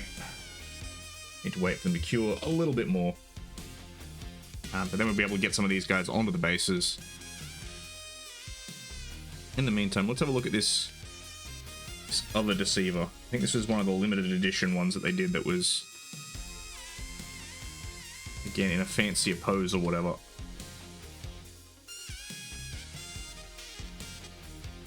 Have a base. I'm doing the texture on these guys first because they are vehicles, which means that, like, there will be a large area underneath them that you kind of see that if you didn't texture it. With the bots, I don't care as much because I can kind of work in around their feet.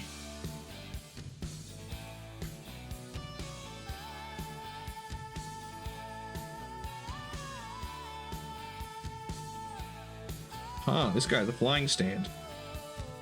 Interesting. Most of the Deceiver Air Warriors, I'll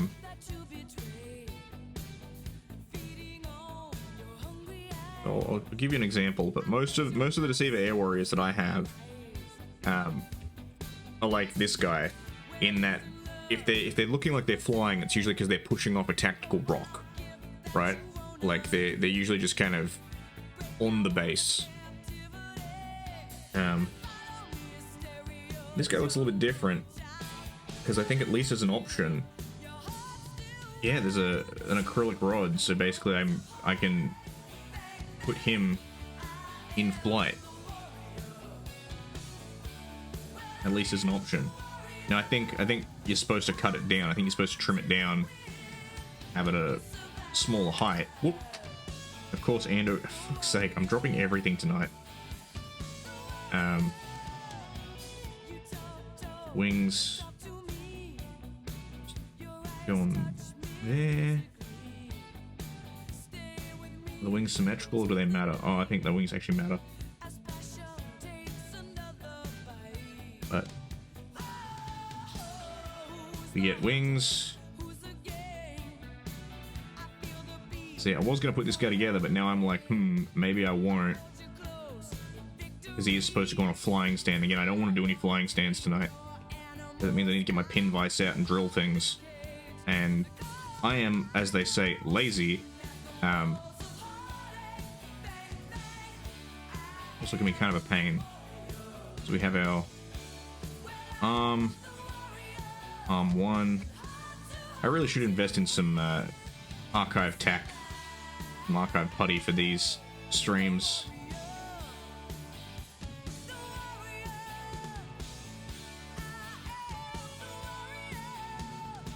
Yeah, there he is.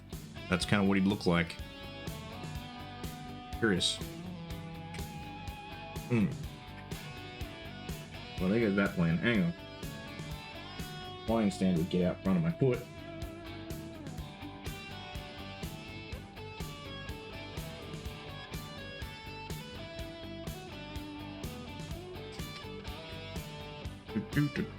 Do.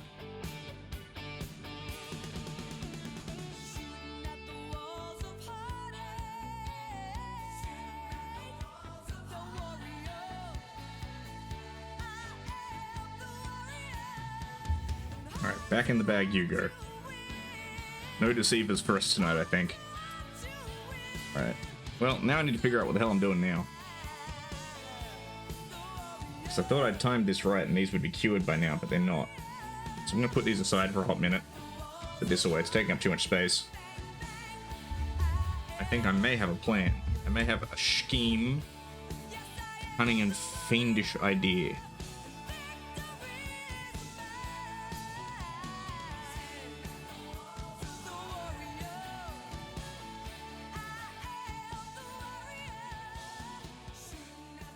Patty Smythe, absolute banger. I don't know. I don't want to be too much of an old man and grumble, but I feel like the problem with modern pop music is they've forgotten that guitars exist. They've forgotten that the king of instruments is guitar and synth drum. Actually, we got a better place to put these guys. Actually, I might just throw them in the box. The box. Throw them in the box for a hot minute.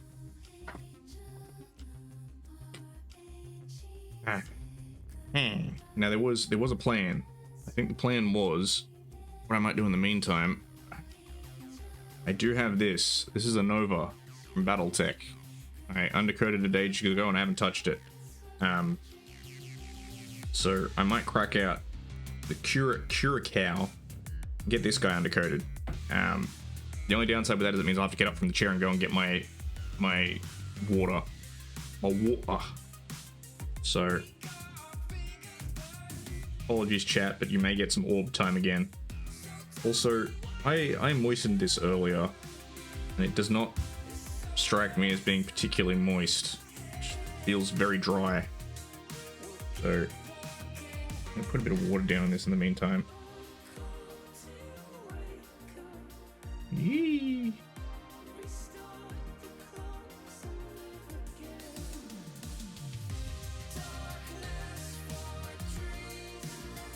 Come on, give it the schlurp. You know you want her.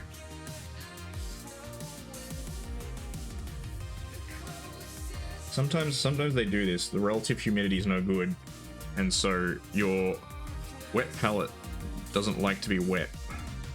So I like to put a bit of water on it to try and encourage it to behave as it should. Because this upper layer is supposed to be a little bit damp. And at the moment it feels very dry to the touch. I don't like that. Let's get out the Curacao. And the lovely new dropper bottles. Made its debut last stream when we worked on the Monkey. And we might do a little bit more work on the Monkey as well.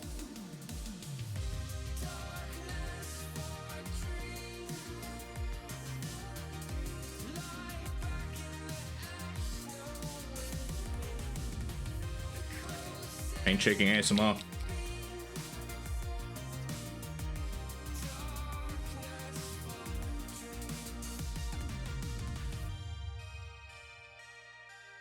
Oof.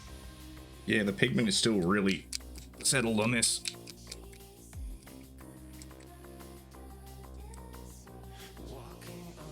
Oof, come on. That is the one good thing about these new bottles and the new pigment is you can see the wash line. Like you can see, you might not be able to see it on camera, but you can kind of see right there where there's that transition from where it's real sparkly to where it's kind of just more dull. That's where all the pigment is.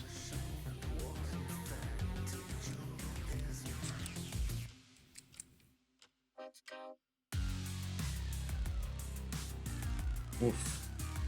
Ugh. All right, I'm gonna send you to the orb. I'll be back in a hot minute.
Okay, welcome back.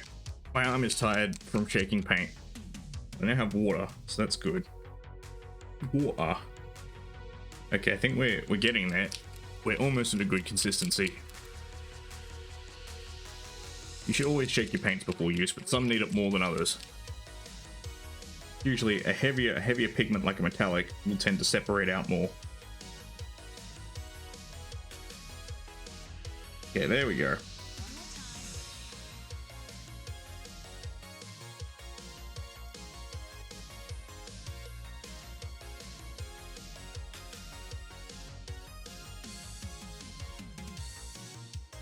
There we go.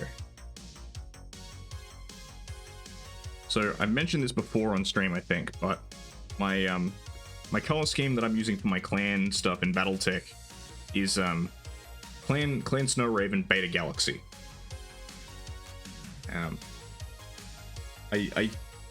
People have kind of said why not do Corvus Keshig. Corvus Keshig's kind of cool. The problem with Corvus Keshig is that their paint scheme is like mostly purple. And it's kind of just, it bores me. It's very purple. It's a lot of purple on it, and it's just very monotone. Whereas Beta Galaxy, their color scheme, and same with Alpha Galaxy, this weird like gray tan color. But Beta Galaxy have this really cool like turquoise light blue color scheme with yellow and green accents. And I decided I would spice it up even further by going with a metallic turquoise. Because I like the idea that the clan are such weirdos that not only would they paint their mechs bright colors, but they paint them like bright, sparkly colors. So I'll just get that spread out on the palette a little bit and let it hydrate. So as I said earlier, the palette was doing some funny things in terms of how it wanted to behave with moisture. So we'll let that hydrate for a hot second. Yes, I know I have some Curacao left over from last session, but usually you shouldn't use paint that's been sitting on a wet palette for a while. A wet palette is supposed to sustain your paint over a painting session, not keep it fresh between sessions. But yeah, so my original attempts on this Black Lana were not overly successful, because I was using the older generation paints and they weren't great. They kind of had a lot of, like, particularly with the yellow, you can see there's a lot of fade towards the edges. Fade, lovely fade. So we'll see if we can get some better results this time around. I think I will, because again, my experience with the new formula paints thus far has been pretty good.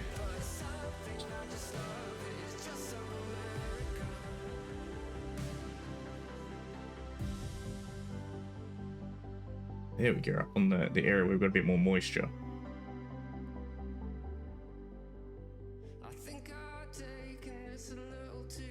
Right. It started.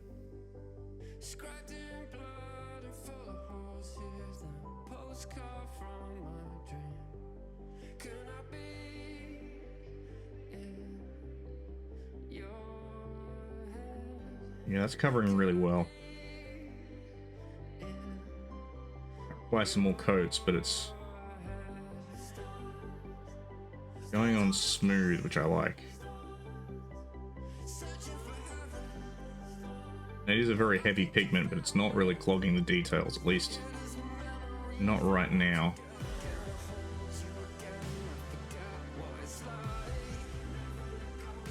Which for me matters because I'm lazy. And I like paints that go on relatively easily without requiring me to do any extra shenanigans to get them to behave right.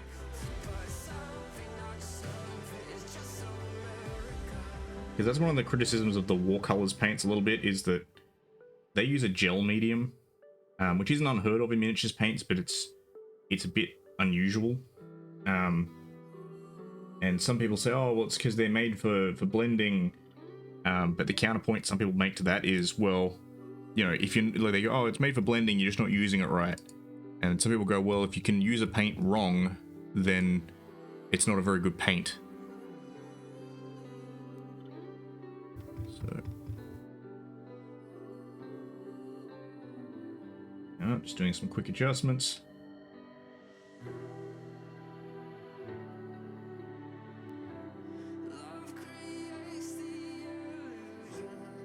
Trying to decide where I want to put certain bits of detailing, because again, the thing with Corvus Keshig is that their paint scheme is the turquoise but with yellow on it and green.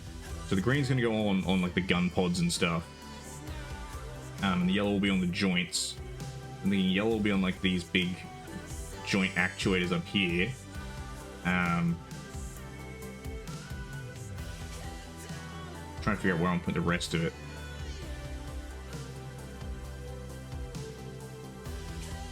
I think I'll put some around the cockpit as well. In hindsight, maybe I probably should have started with the yellow.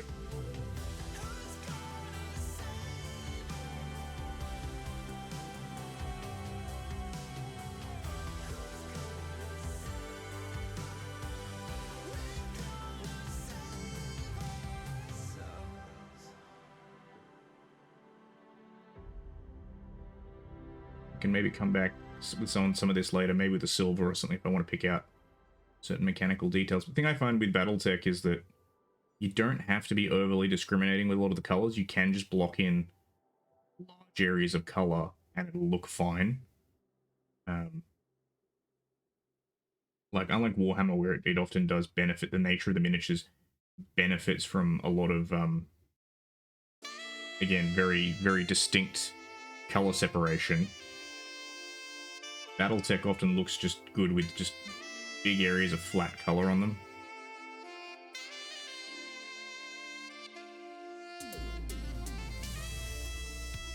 So we'll get some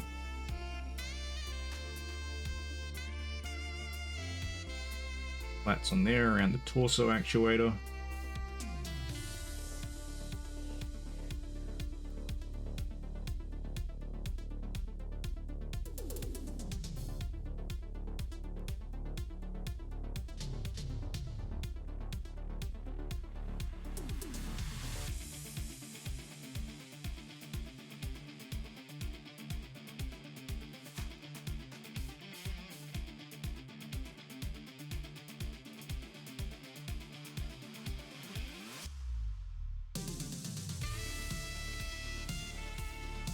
Ooh, the camera does not like that. That's interesting.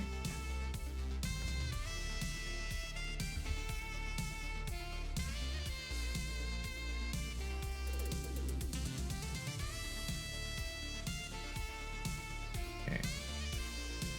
With these shoulder pods. That is the thing that's a little bit funky with painting Battletech is all the mechs are a little bit different, which means that, you know, a Space Marine's a Space Marine, right? A Space Marine has a very consistent kind of form that you can adhere to. You can kind of go, okay, my shoulders are this color, my legs are this color, my helmet's this color, my eyes are this color. But Battletech, every mech is just a little bit different. And some of them are downright weird. Things like the Griffin with their weird offset cockpit that goes off to the right on like one shoulder or something. Or the Thunderbolt or stuff like that with their weird, again, torso layout.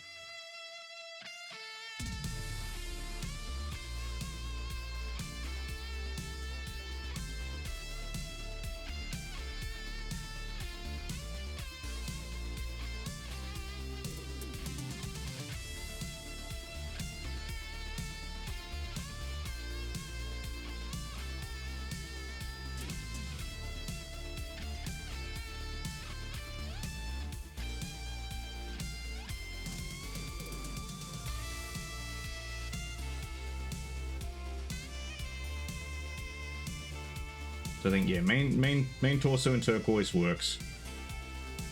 That's the plan for now.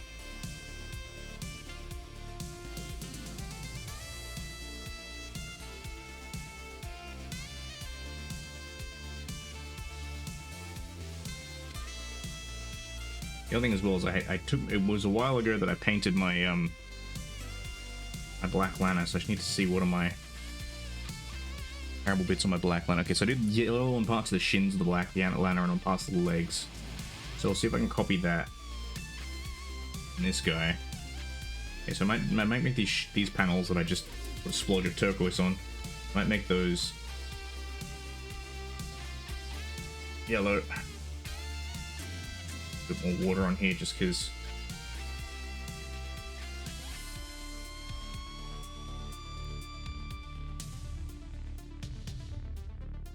Alan really is behaving strangely tonight.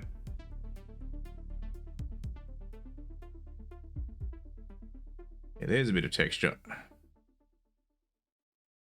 That's what I like to see. Back of the hip swivel.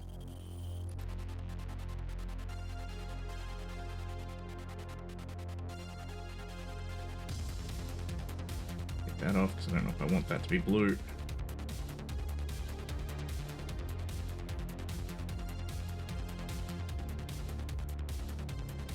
Blue, turquoise, call it what you want.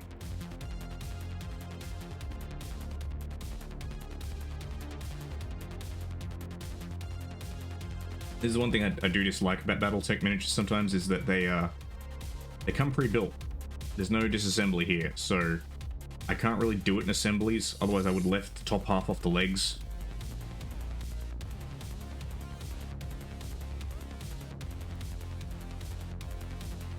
And I want the entirety of the arm to be yellow, and this is just blocking in my color separation. Let's do our hip unit, because again, we know what color it's going to be.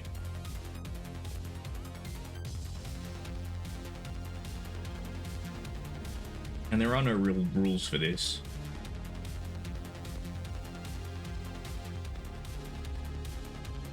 One of the things that's fun about BattleTech is that really they're like all of the color schemes are essentially nominal.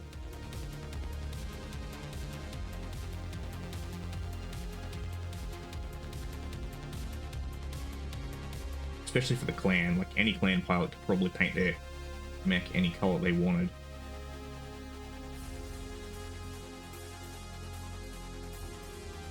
Alright, let's go around the cockpit. Now, I've always kind of wandered in the Viper, because it has these two, not the Viper, sorry, the Nova, because it has these two, like, rectangles underneath the cockpit. I've always wondered, are they actually part of the cockpit? Are they windows? So I might actually leave those unpainted as if they're part of the cockpit.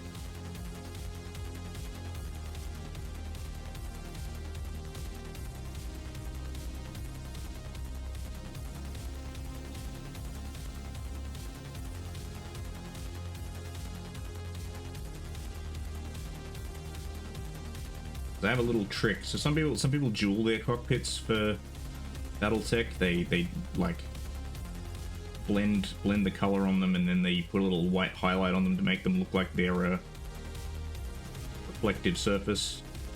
I don't. I use turbo shifts instead. So my previous one that I painted used, I think, Miami Sunset, but it's like an orange purple color shift. Maybe you can see it, but it gives it that kind of like reflective metallic look that like a lot of spacecraft helmets and stuff have, and like spacecraft glass. I thought that fitted, particularly for Clan Snow Raven, because Clan Snow Raven are they're the most naval of the clans. They operate in space a lot, which is great, except for the fact that no one ever wants to play space battles in BattleTech. No one ever wants to use the 0G rules. Which sucks, because we have a couple of special clan Snow Raven variants that are like, hey, what happens if you take this thing but take some of the guns off it, but strap like thruster pods to it so it can move around in space?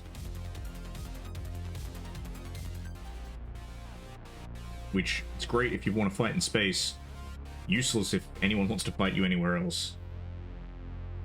Let me just find out. Do I want to paint these side pods? Yeah, they'll go blue.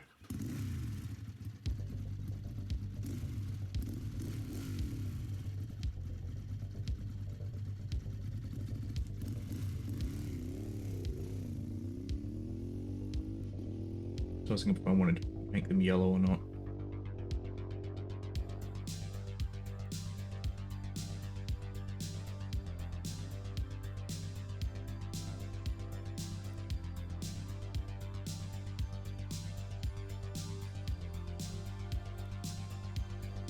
That's the thing with chromatic metallics, is you really do need a kind of a black base coat for them to go over.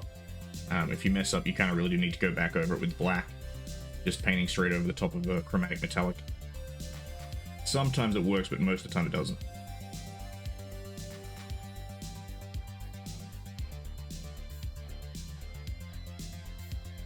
Just because usually the previous color winds up showing through.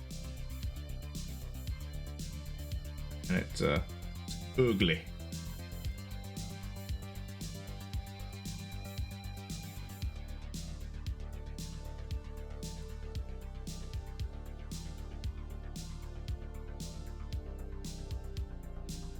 I wonder if I turn my overhead lights off. Let's give it... Hang on, while the camera catches up. No, that's made everything worse. I was wondering if we'd get better reflection, but no, that's kind of really washed it out a lot. Right, back we go.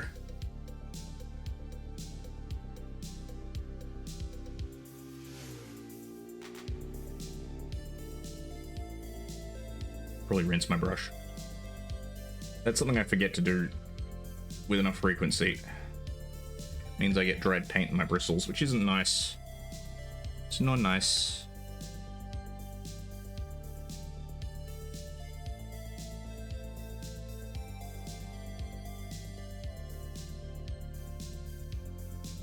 Oof, yeah, that's a big streak of dried paint. Let me get that out. Yeah, I've said this before, I really need to get a better ergonomic setup for this, as I am shrimping a little bit currently to keep everything under the camera.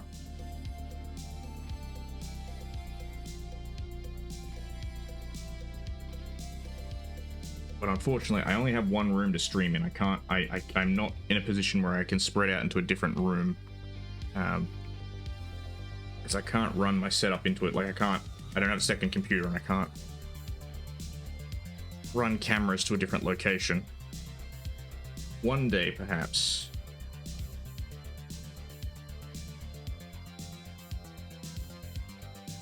One day when I've got that big streamer money and I can build a house dedicated entirely to streaming, as if that's going to happen. And I probably won't. I've talked about this before, but again, streaming is a hobby for me. It's not a profession. If it ever did get to a case where I could do it professionally, would I give it a crack? Yeah, sure, maybe. But it's not. It's not the objective.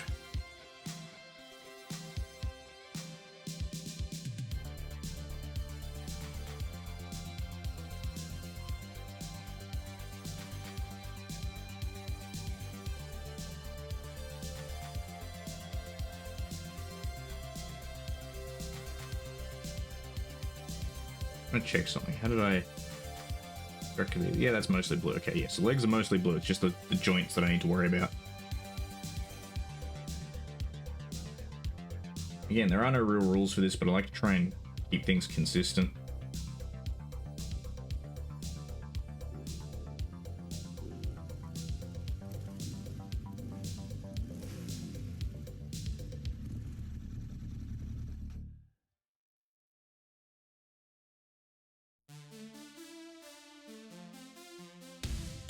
I know I said I didn't want blue on that bit earlier, but I changed my mind.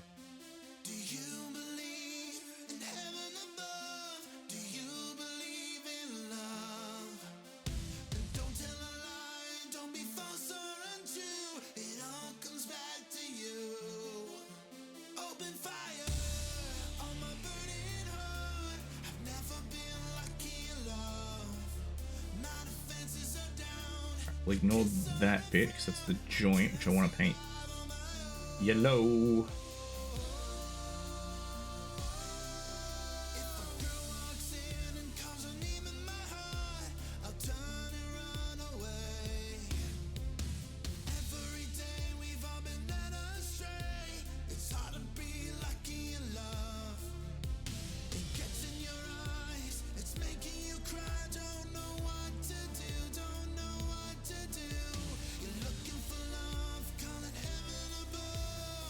I hate the arm assemblies on the Nova. They're a real pain to color separate. Alright, I'm just gonna take this off camera real quick. I think I know what I'm gonna do. I'm just gonna need to get up close for it.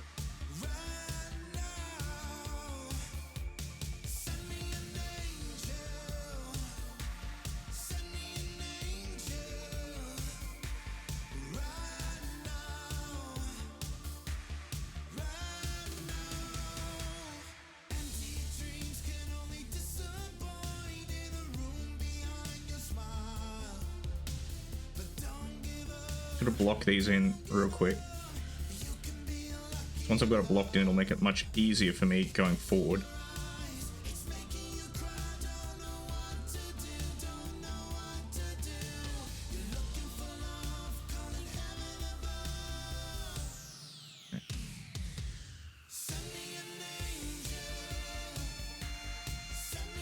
locked in. A little bit of overrun there, but I can fix that up later.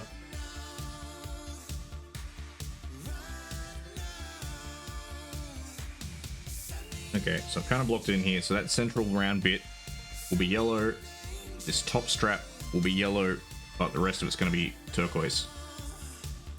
So I've kind of blocked that in now, so when I go back with the yellow, I know where to put it. Sometimes it's just about establishing the boundaries around something. Which means that going forward, you know where to put other things.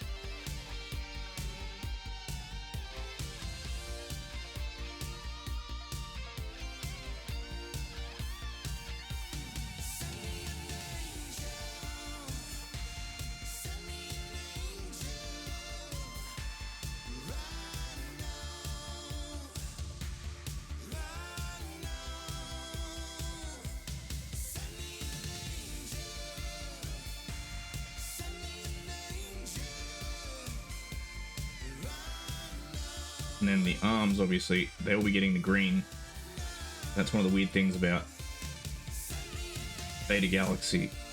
Their weapons are dark green for whatever, God knows what reason. But it actually like works surprisingly well with the turquoise. Block that in. I could have left that black, but I'll lock that in as well.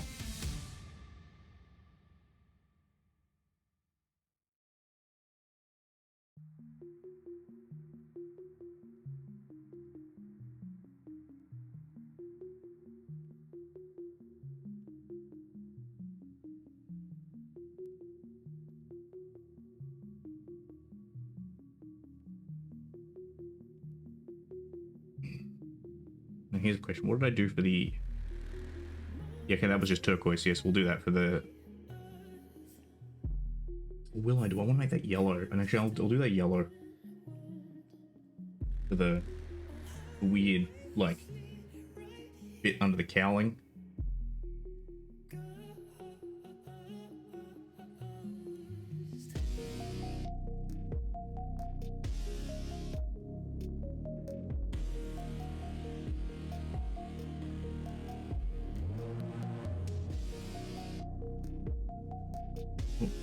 Bit of overrun there.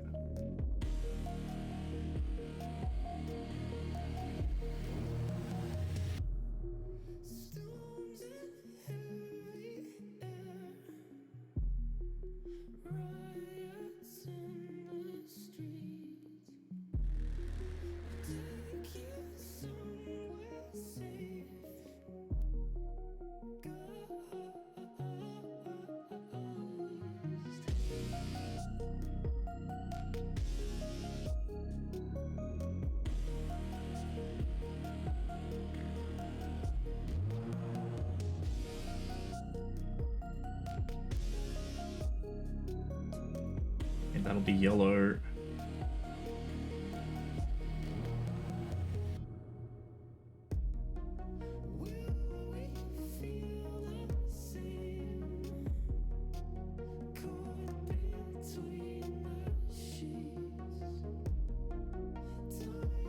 Alright, I might just block in a little bit of yellow real quick.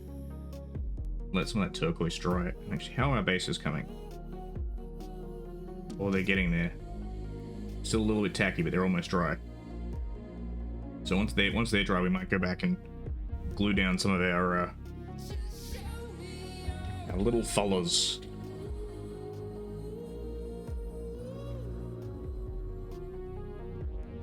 Alright, wash out my brush. Grab out our metallic yellow, or as some might like to call it gold. It's not really, I don't know. Technically, it's probably a gold, but it's a very bright metallic yellow. Where did I put it? These knees. In here somewhere. No, because I put it away earlier. There it is. As usual, it's right in front of me and thus invisible. Oof.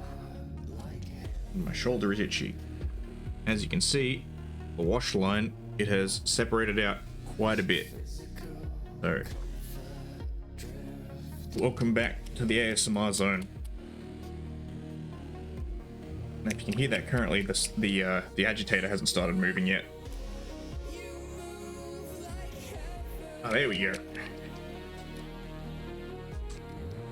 Now you can hear the agitator moving. Usually if the agitator's not moving, it means it's stuck in the pigment, so you gotta get it freed up so it can move around and actually stir things up.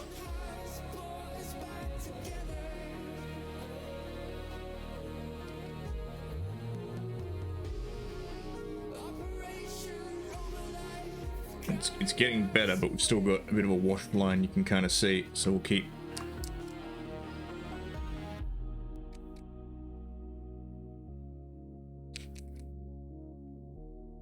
I really should invest in a vortex mixer. The other problem is I kind of don't want to use it on stream because it'd be going brrr, and I'm not sure if you really want the vortex mixer ASMR. So instead, Ando's just gonna have to wear out his shoulder.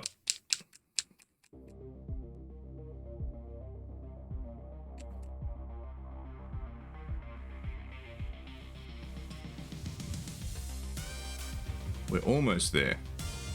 Give me another.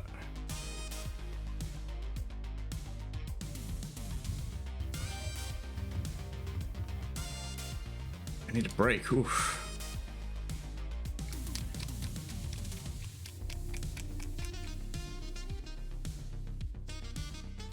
Local turtle exposes his lack of physical fitness live on stream. That's almost there. Needs just a little tiny bit more.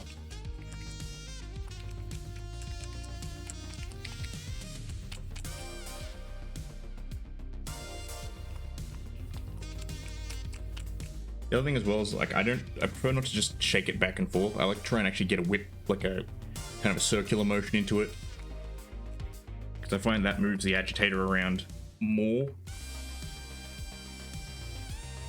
drags more of the pigment up from the bottom. All right, there we go.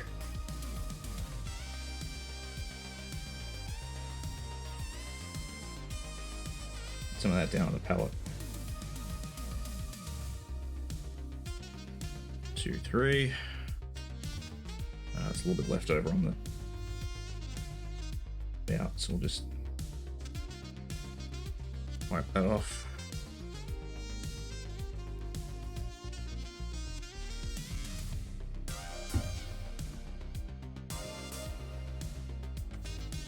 Start getting that blocked in on the areas that matter.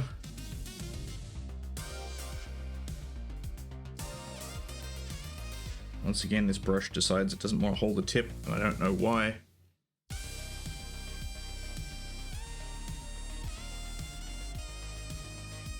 think I need to sit down and give it a proper cleaning / talking to.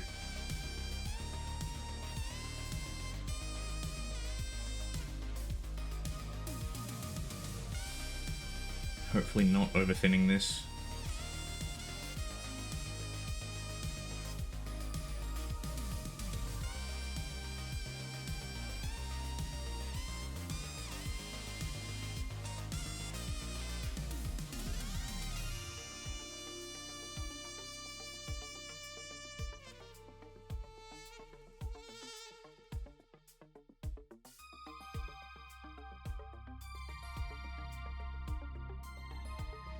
Oh man, yeah, the new formula of Bee's Knees coats way better than the old one did. See how the old one, on the edges of the panels, it kind of has this dark patch where it pulls away, like it pulled kind of towards the recesses. The new one really doesn't do that, which is great. I mean, it still will need a second coat, but it's not wicking away, which is...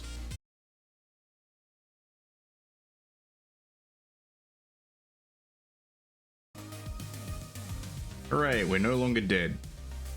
Give me a second.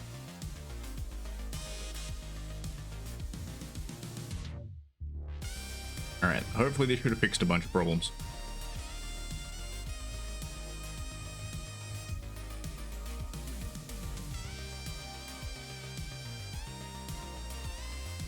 Alright, hopefully that should have fixed a bunch of things.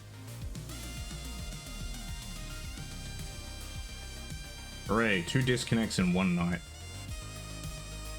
I'm not gonna lie, it's a little bit frustrating because I thought it was behind us. But all we can do is persist.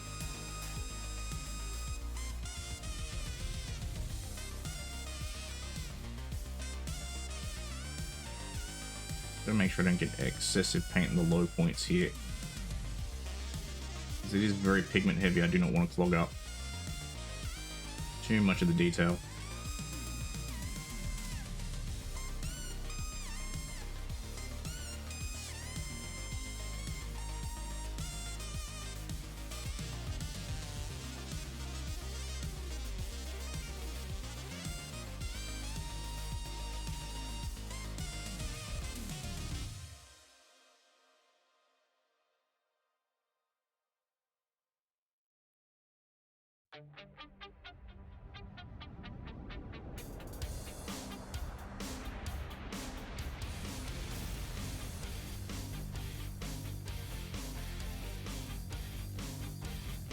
Yeah, it's looking good. The yellow really kind of, I don't know, adds to the separation, just makes it look a bit more visually interesting. I think putting that band on behind the cockpit is going to make it look fun.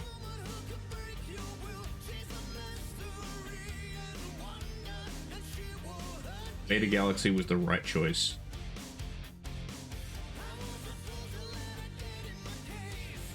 That's one of those things that's a little bit disappointing, is that there's a couple of different clans out there, and the different color schemes for some of the clans are really, really cool. But I feel like some of the ones, particularly for Snow Raven, are kind of a bit boring. Like, they're very like, oh, it's a flat white, or it's a flat...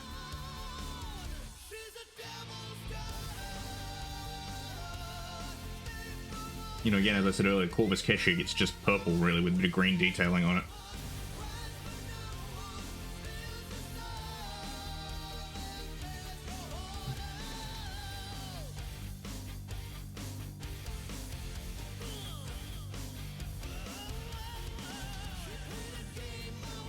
Whereas I think, in my opinion, Beta Galaxy really are, they're the show stealers.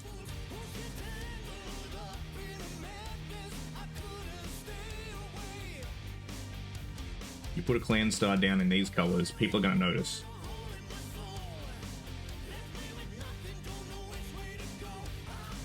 Which, I mean, like, painting the minis in Battletech isn't really necessary.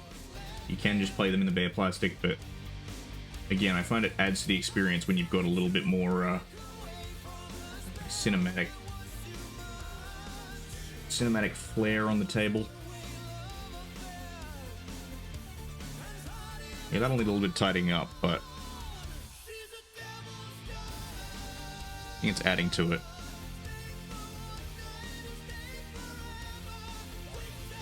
Let's do these other arm joints. This is the ones that are going to be a little bit frustrating.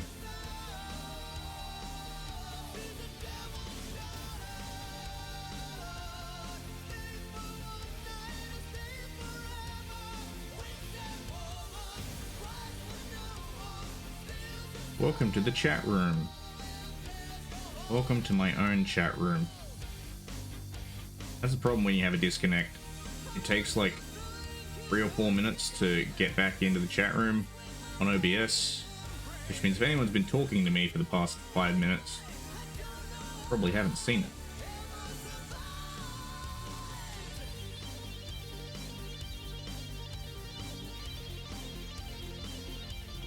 Oh yeah, so I probably could have mentioned this. So I was informed by, I think it was Sachi, I think. Or was it? Let me check. Was it Sachi or was it let me check the VOD, but there's a game that's just come out called Another Crab's Treasure. And it's a Souls-like game, but you're a crab. And yeah, I just picked it up on Steam today. Haven't installed it yet, but it's probably going to be one of the things we're going to be moving on to. I've seen a couple of people playing it. It looks okay. I'm a little bit, I wouldn't say disappointed, but when someone said Souls-like, but you're a crab, I still thought like the Dark Souls aesthetic of like everything's really like grey and grim and fucked up and like you know, horrific, but you're a crab. But no, it turns out that is not the case. It's much more like cartoony, which I think fits.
Hang on, give me. Yep, I saw.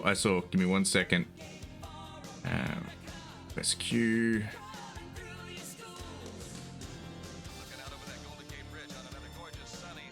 Okay.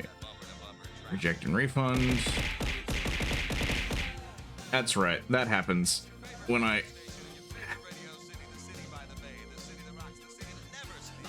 refund. Oh. I keep forgetting that when I do that, when I clear the queue, it proceeds to bonk me with like fucking everything. So there you go. You get an extra big yeet for free. How you doing? Welcome in. We're doing a bit of painting tonight. I was doing some rambling earlier.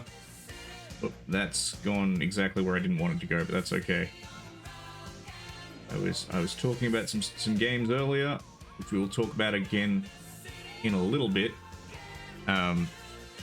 Because you'll notice over to the left here, these are drying off. It's not hot here. It's getting cold for me, and I don't like it. As you may have noticed, I'm a reptile. I don't like it when it gets below 18 degrees. So because we are currently going into autumn, and I am not a fan.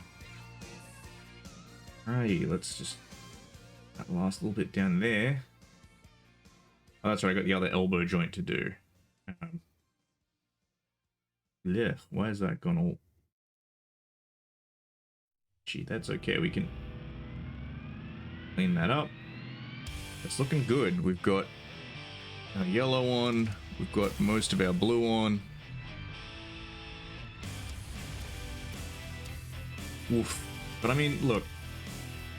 Maybe it's me, but I wouldn't... me personally wouldn't complain about it being 13. Sorry, I'd complain about it being 13. I wouldn't complain about it being 21. So I'd be like 21 degrees? Hell yes. That's living temperature. That's temperature where I'm happy.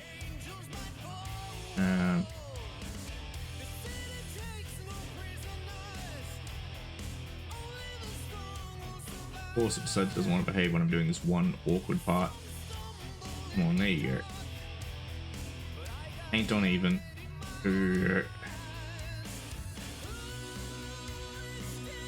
Is 21 too hot for that? I mean, look. I say this as an Australian who has attended conventions in like October, November towards summer, when it's like 28 to 31 degrees out, and there are people in full cosplay regalia, and they were probably suffering, but it was still doable. It was possible. There's that. Kind of weird.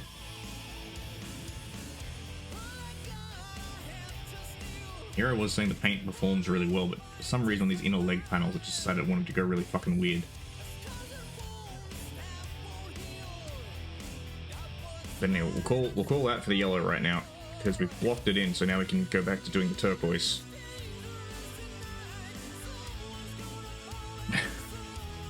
Yeah, that's true.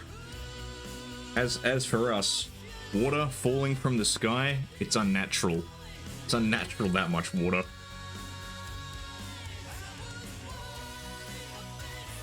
Water that doesn't want to kill you, unnatural. The devil's work, I say.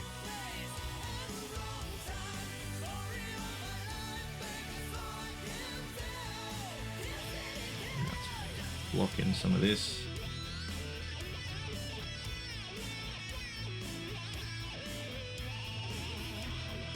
Get the leg thrusters. I'm pretty sure the Nova has jump jets. I can never remember.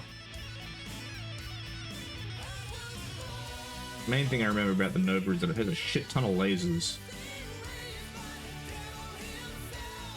It's basically built for clan dueling, so it's just covered in lasers. The point that I'm pretty sure it's the E model. It has enough lasers that if you fire all of them at once, you can melt your own engine out of your chassis and cause this thing to just explode. What do you mean when it gets hot you can't have your blanket? I have like at least one blanket even during summer. We're coming into autumn now, and I've only just transitioned to having 2 blankets. But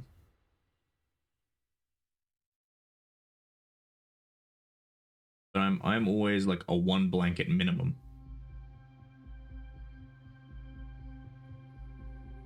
This reptile cannot abide the cold. I like my sleep nice and cozy and comfy.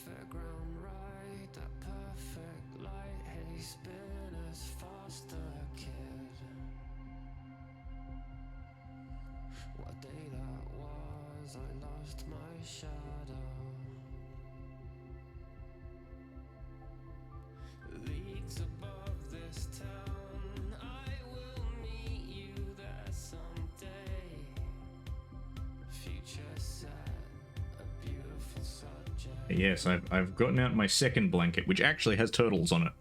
It's very on theme. When it gets cold enough, I'll probably transition out one of my blankets. My big warm eider down comforter. We're not quite there yet.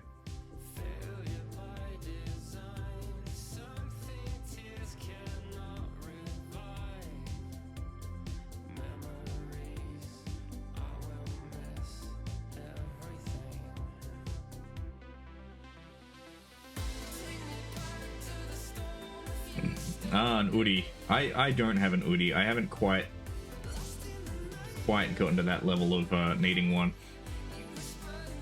Because it does get reasonably cold here in winter. Not like freezing, but I certainly don't like it.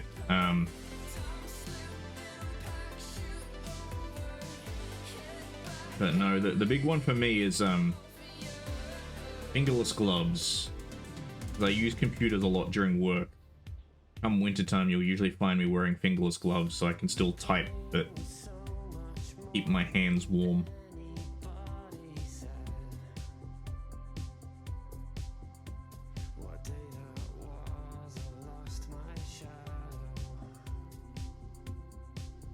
Again, it depends on where you are. Like, I live on the coast, and it gets reasonably cold, but not terrible. But other parts, like Tasmania, where Sin and Liz are from, it gets, like, hella cold there. Up in, like, the highlands and, like, more westward towards the center of the country, it can get really cold out there as well. And I despise it. I hate it.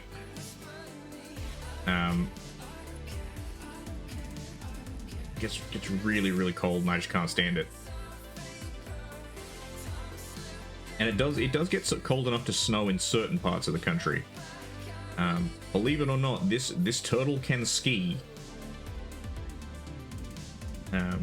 This turtle is a certified skier.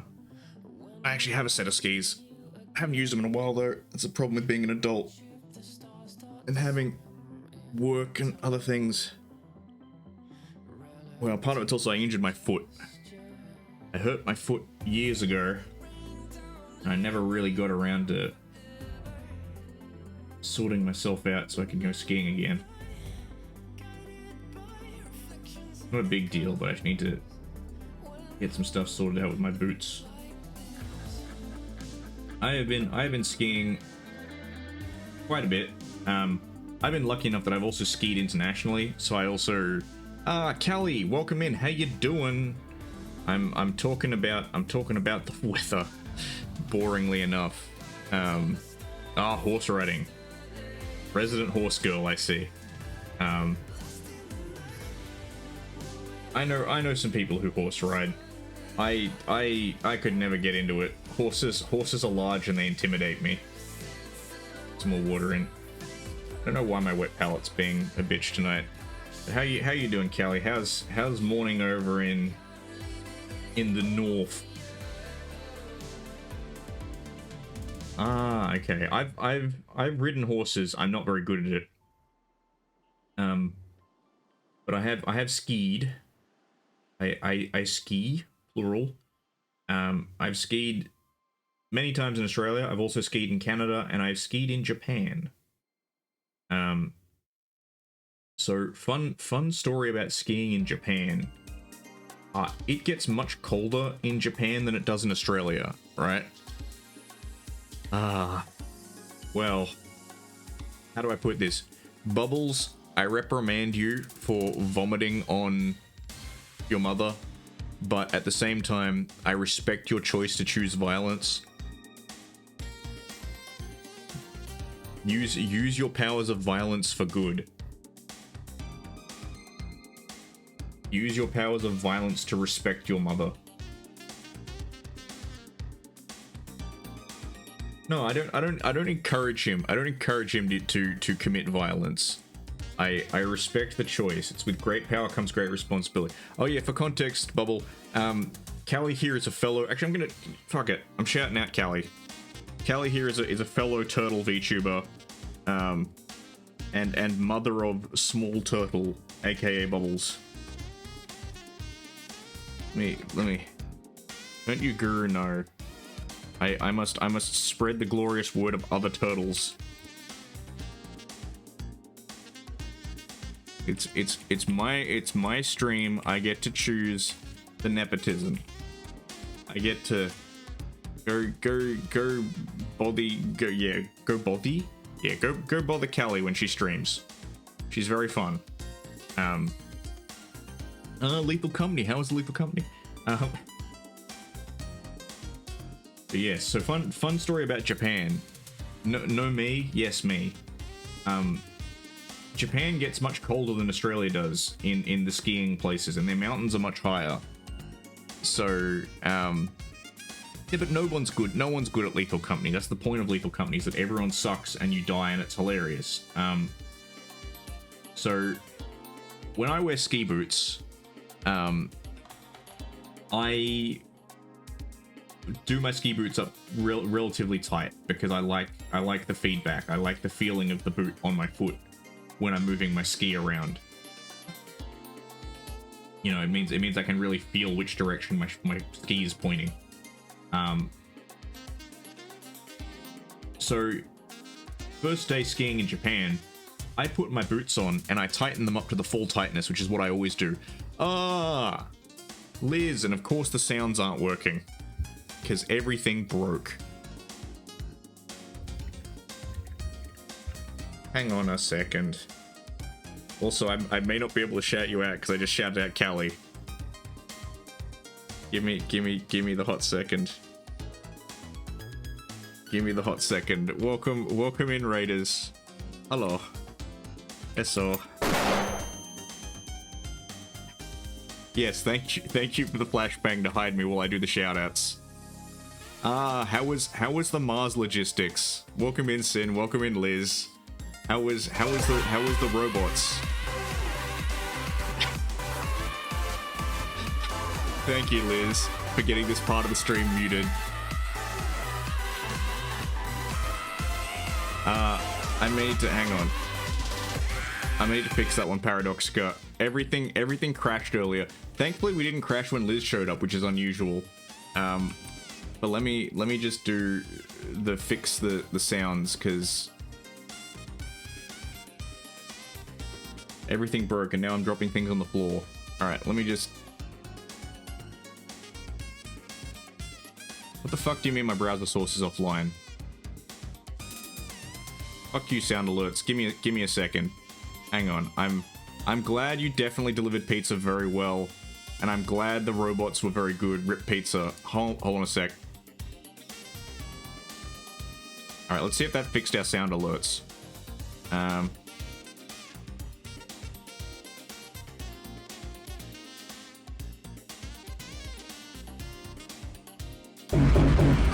Okay, did we get out un?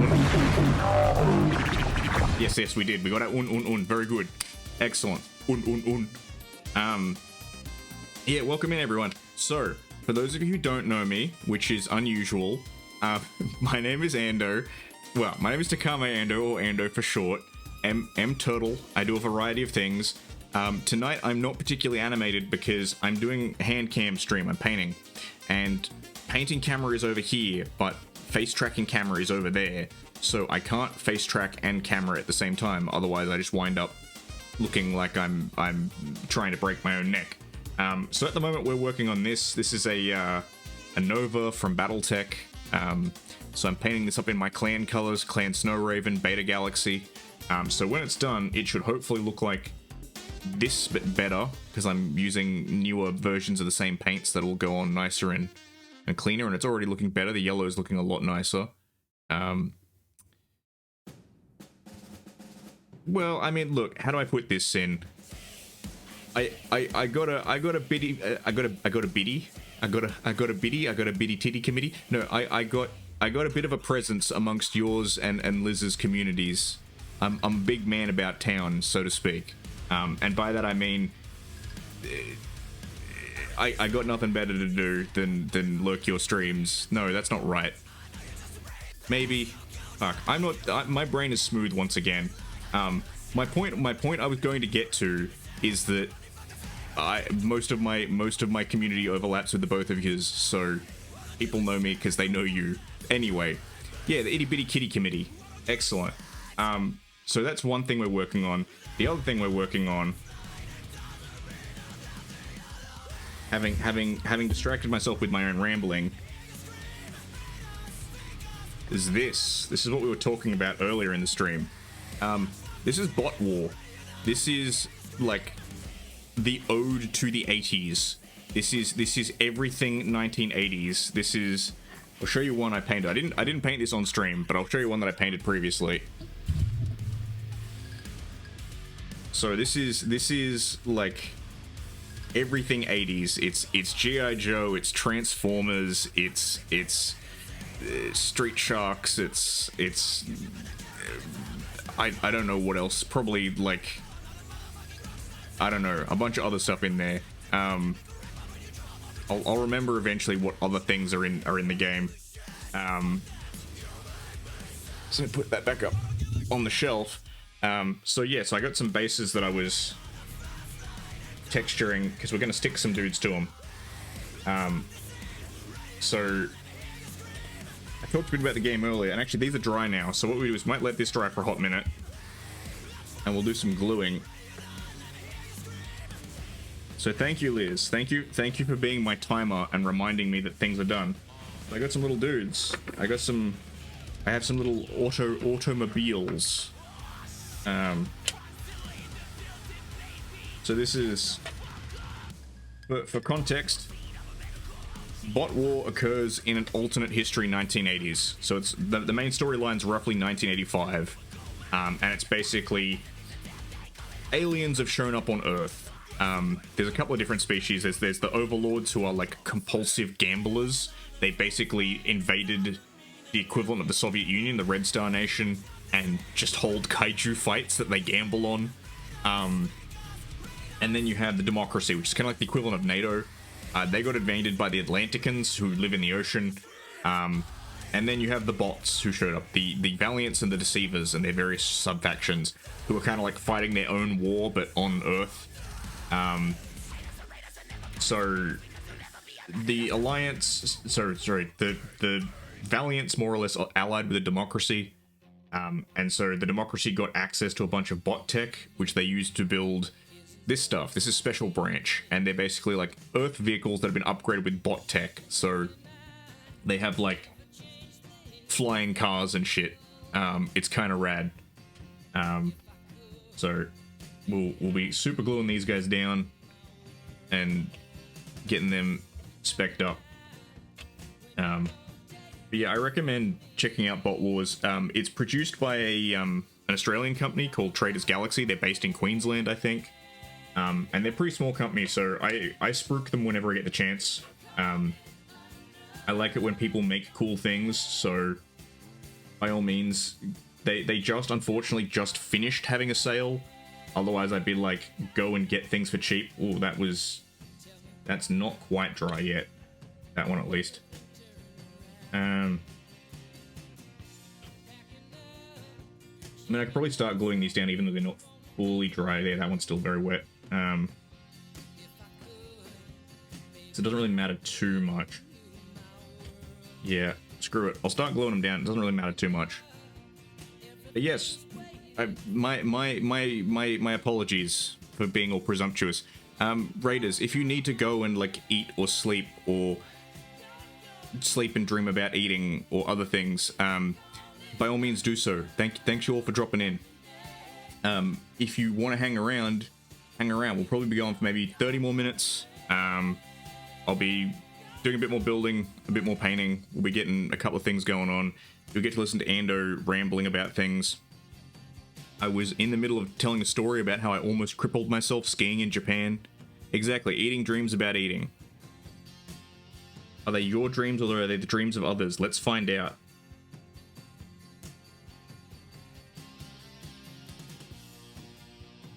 Alright.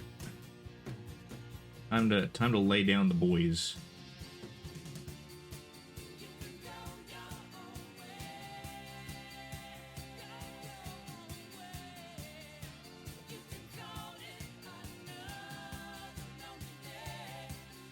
I see this horrible glob at the end of my super glue. The devil. Oh, it's a secret, I see. Fine then, keep your secrets. But yes, so I was telling a story about how I almost crippled myself skiing in Japan.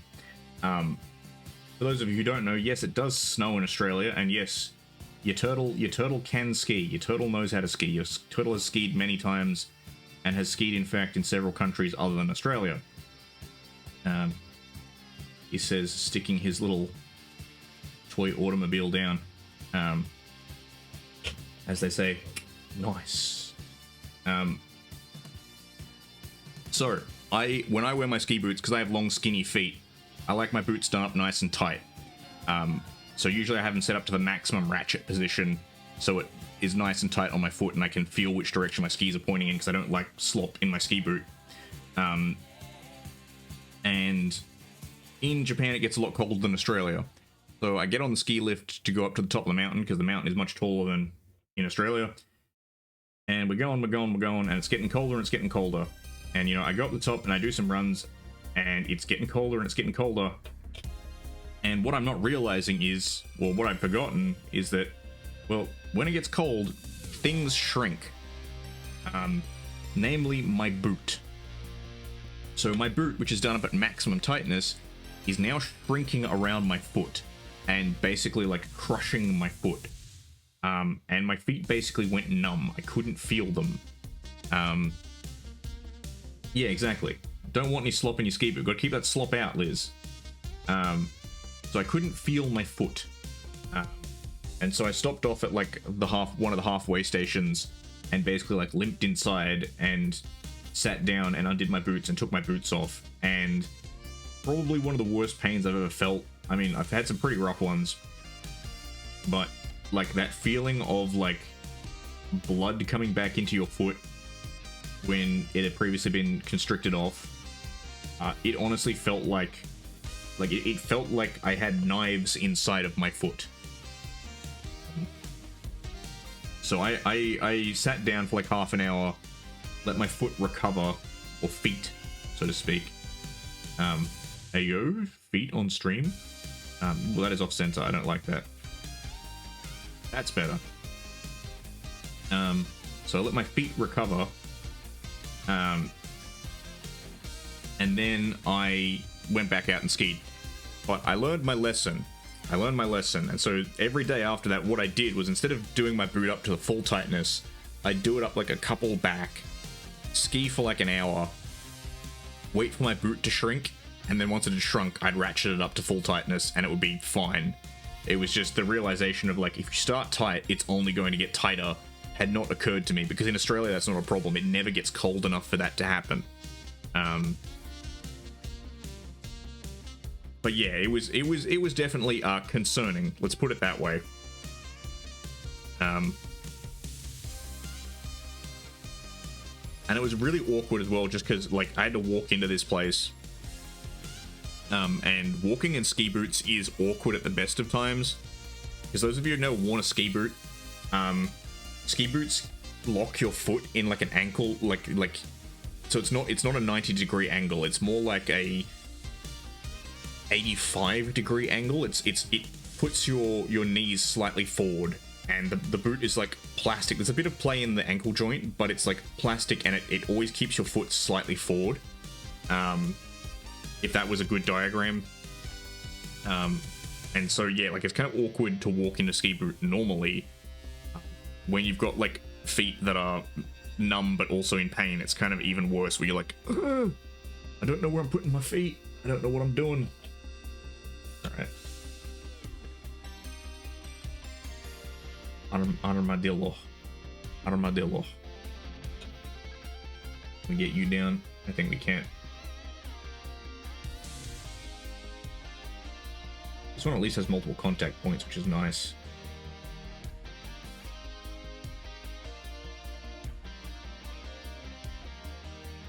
Glue down.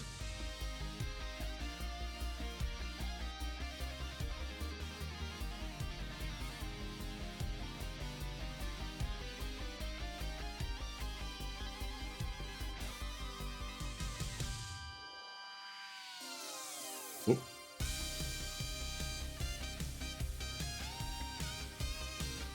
Aim off a little bit. Just trying to get these outriggers.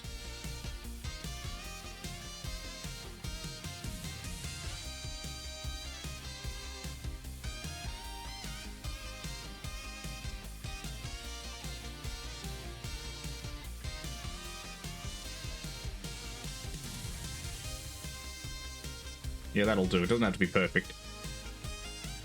This one's still a little bit damp around the middle.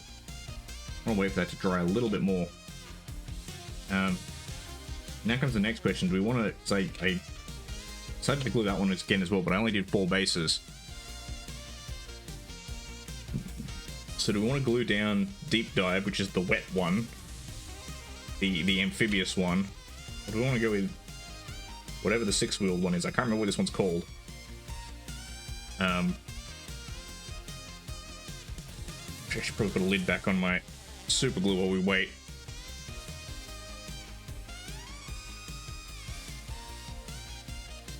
Ugh.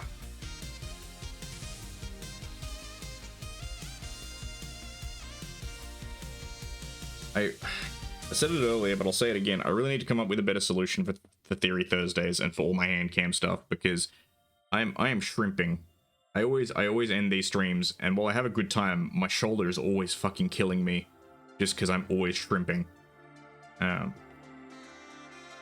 know you can't hear it on the microphone, but I'm currently cracking the hell out of my shoulder blade.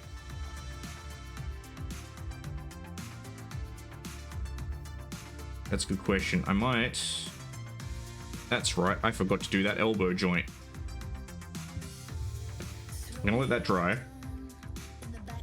gonna move these over. We're back to what we were doing earlier. We've come full circle. Let these dry. I'll move these over here. He says, having not enough space on his desk. Ando, you should have cleaned up more. Yes, mother, you should have cleaned up more.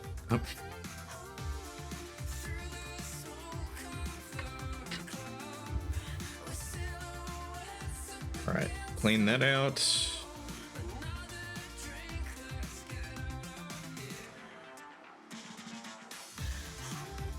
Just put a bit of yellow in this elbow joint.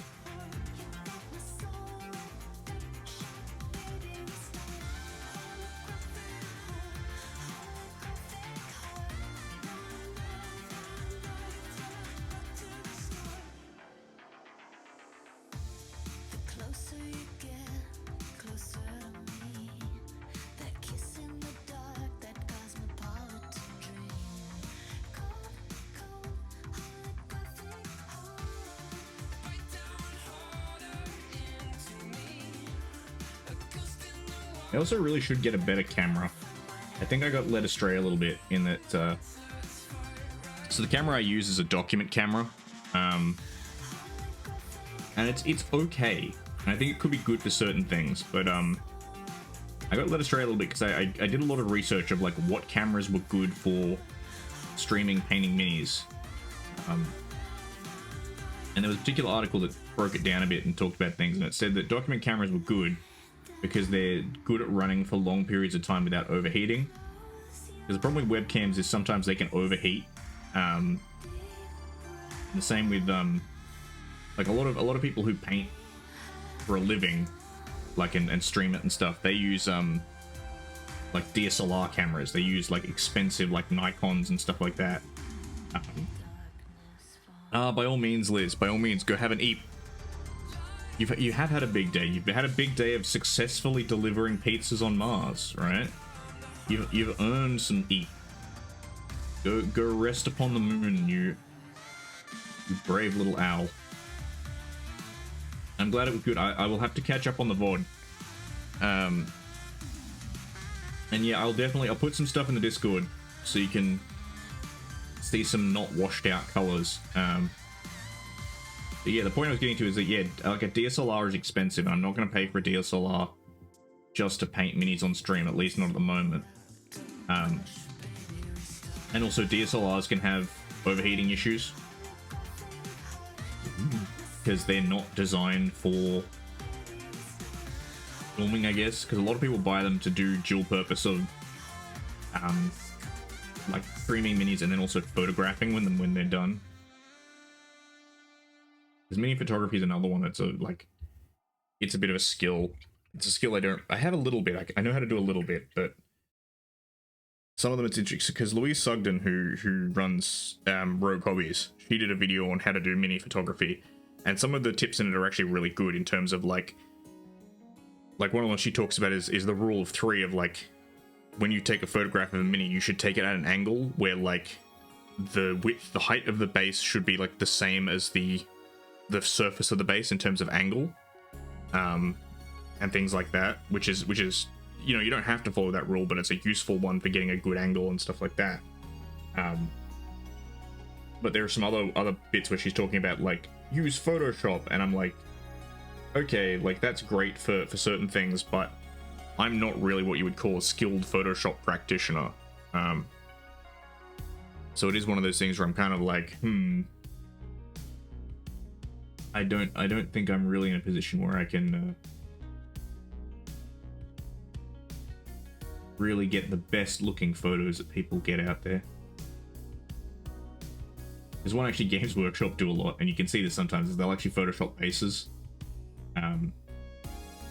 Sometimes if a model's painted with a certain base and it doesn't fit for a photo shoot that they're doing, if they're like, oh hey, this thing has a grass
appreciated design.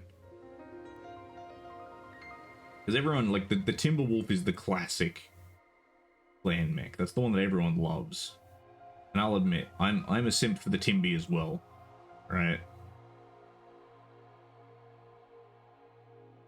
Even if it's has some oddities and it's like maybe not the most modern of the clan mechs, the Timberwolf still fucking slaps. But I think the Nova in its own way is also a bit of a classic.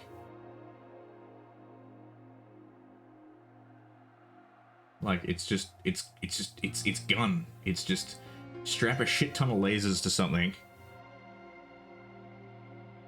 and Freighter Kerensky, you don't melt the engine out of your chassis.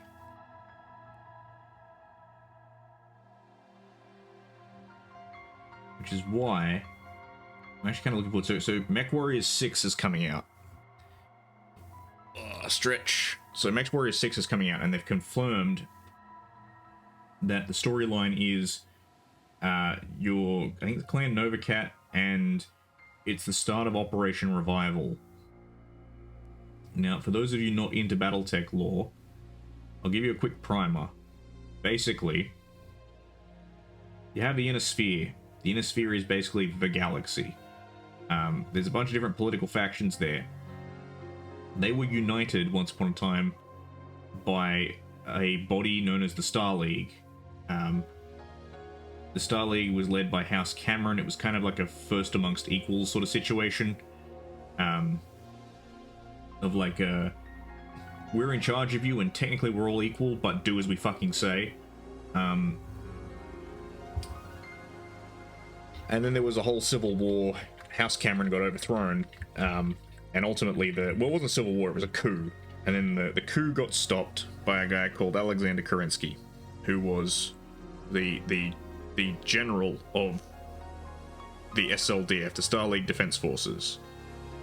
Unfortunately, though, because of the coup, in the wake of everything, Star League was essentially broken. So all the great houses of Star League were lining up to fight each other over who would take over.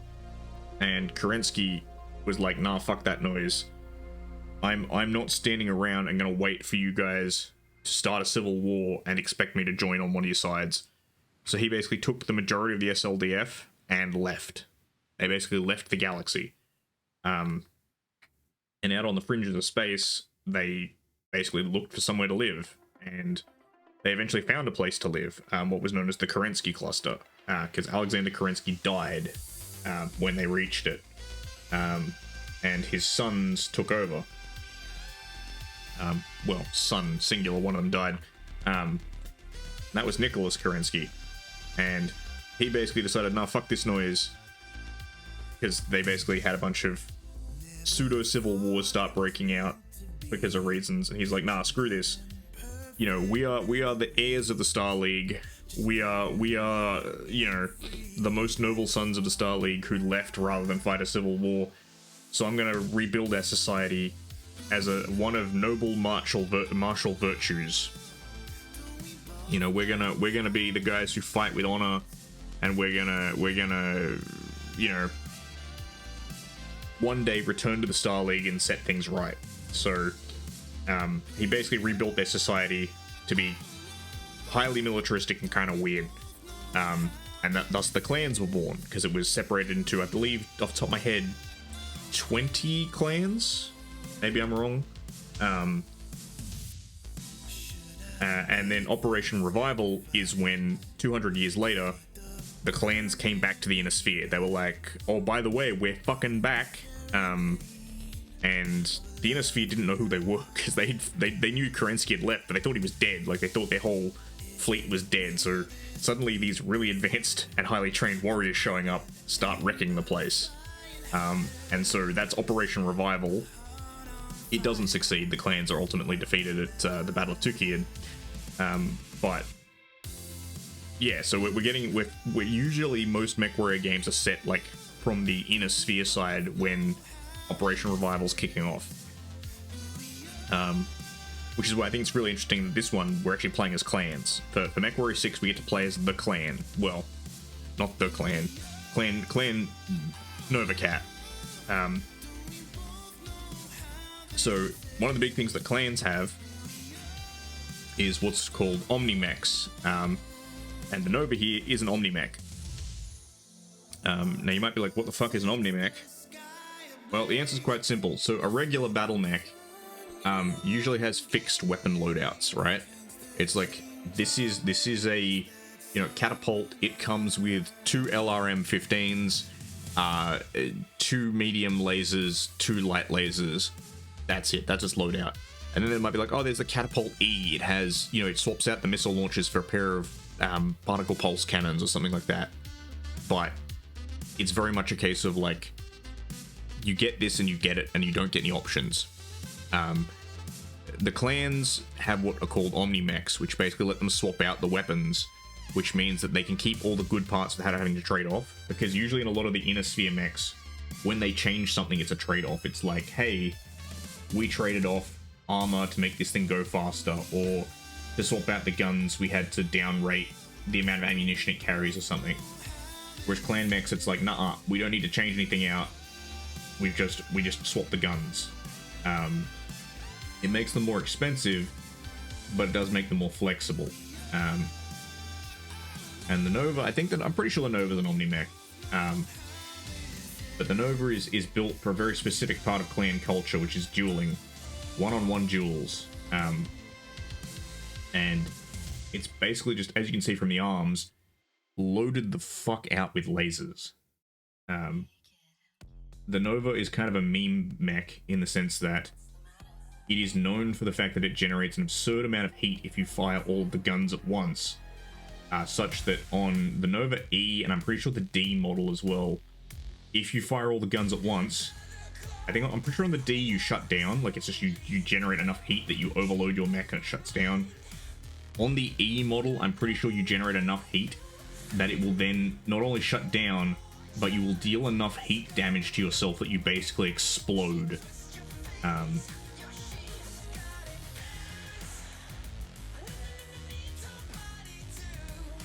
Which is not ideal, but in the case of the D model, that's kind of the idea of it.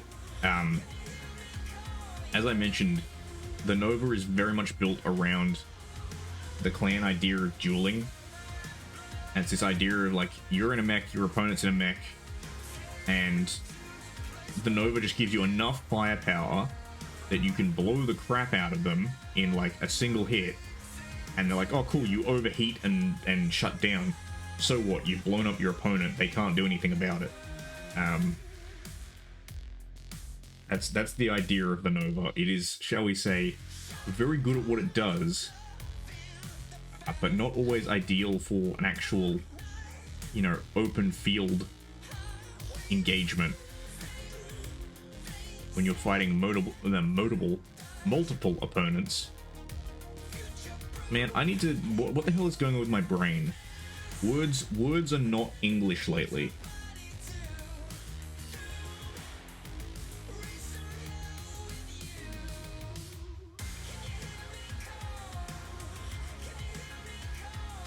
I'll get the hands painted in, and then I'll go get some green, and we can...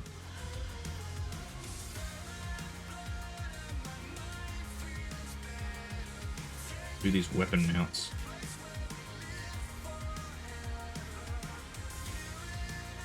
Oh yeah, the other thing that's weird about the Nova is it has a flamethrower. For inexplicable reasons, whoever the fuck designed this thing was like, yeah, it needs a flamethrower in the head. That's the one weapon that doesn't switch out. The one weapon that's not in an Omnipod mount. So all of the arm guns can be swapped out for other energy weapons and such. There's a couple of different versions of the Nova that have, like, PPCs and plasma cannons and stuff. But it always just has a fucking flamethrower in the head, and I have no idea why.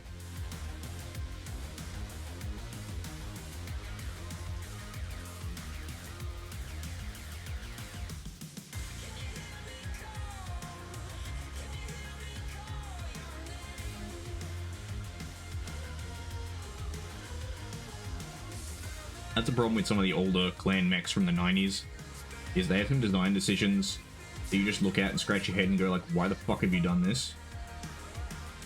A great example is the Timberwolf. The Timberwolf, in certain variations, has an extra set of lasers, but they point backwards. And it's basically just like, why?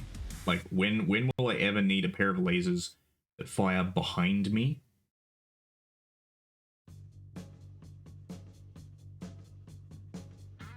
You also didn't have a model, which I think it's the K model, which is basically the fuck your Desgro infantry, which is basically the I hate anyone not in a mech.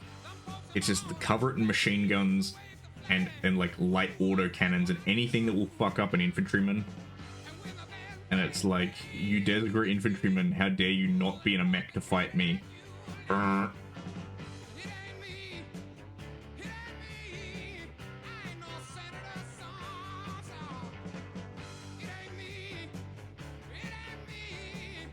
Yeah, when BattleTech, when MechWarrior 6 comes out, I might actually give it a go on stream, depending. I do have MechWarrior 5. I didn't finish it. I liked it. It was fun. My only problem with it was, and they changed this in one of the updates, but I haven't tried it out since, was the way the AI works. It focuses fire on the most pressing target. So if you're doing what I do, which is walking around just dumping all of your guns into a target, because you wish to kill things with maximum efficiency, the enemy goes, hey, you're doing the most damage, so we're going to target you. And the problem is that, because you're usually outnumbered, if you then take sufficient damage that you die, you just lose the mission. Even if, because you're in a lance of 4, even if your other 4 lance mates are operational, if you die, it's like, oh, well, mission over. But they changed that in one of the later patches to be like, oh no, if you die and your lance is still operational, you'll switch over to one of your lance pilots, and so you can keep on going, which isn't ideal because usually if I'm in a mech, I'm in the mech that I've chosen for that mission. I'm in one of my custom ones that I like rocking around in. And my lance mates will be in a mech that I probably enjoy, but a mech that I probably enjoy less.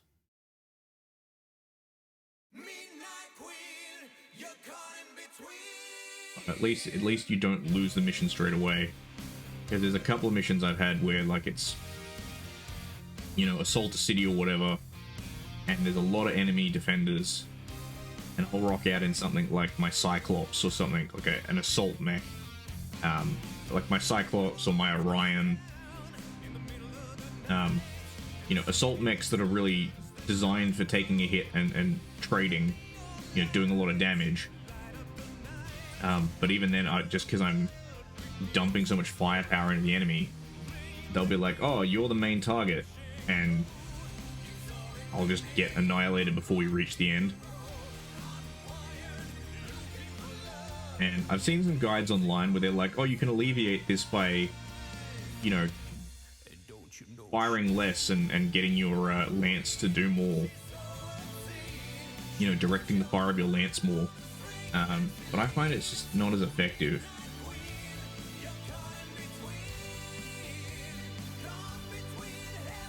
Because me as the player, with kind of awareness and discretion, I'm a much more effective shot than my lance is.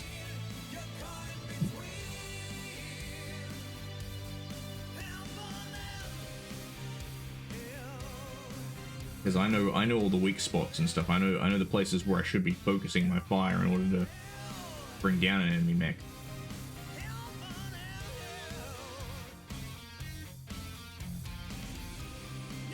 But anyway, clan mechs, it's happening. You'll have to listen to Ando rambling about battles and calling people Desgra freebirths.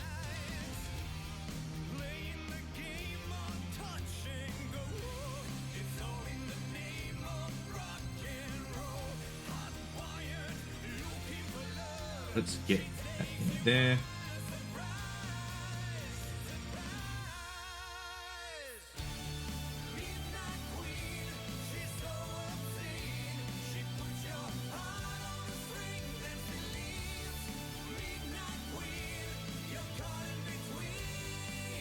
How does that canopy work?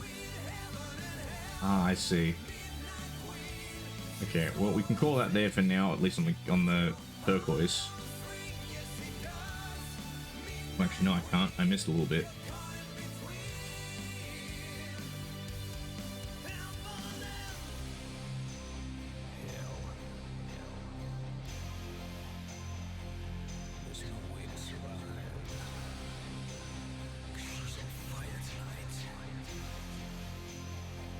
Finish up on the legs. Interesting. I think It might be by my hydration, but also it does seem like the paint is drying on the palette just a little bit. So I think maybe in the future, going forward with this stuff, less is more a little bit. Just to refresh my palette a bit more. That's all.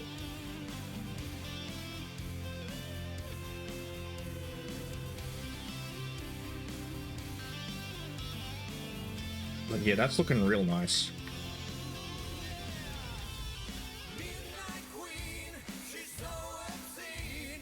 Alright, let's get out the Gordian knot and we'll paint that, and I think we might call it for the evening. How appropriate that we're just about to hit midnight with Midnight Queen playing. Gordian knot, and as you can see with the wash line, it's very separated.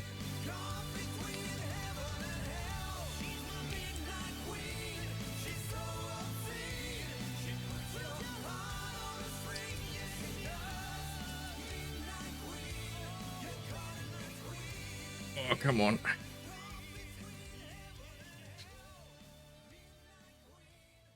And her shoulder is going to be worn out by the end of tonight.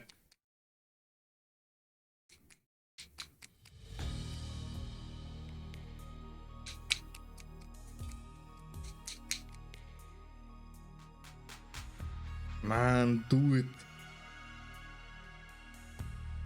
So you can see it's starting to mix, but it's still not there.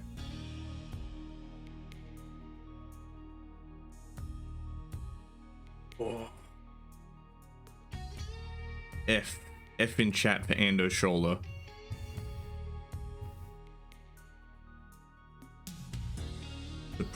Supreme Fs.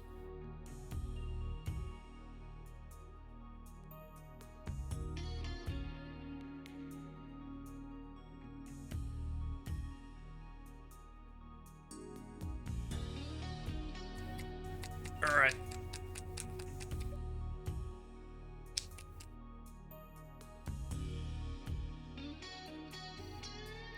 The problem is I can shake it left-handed, but it doesn't feel the same. It doesn't feel right.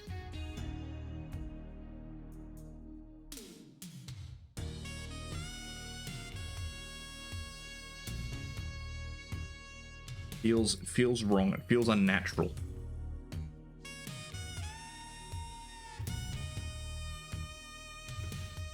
Feels wrong.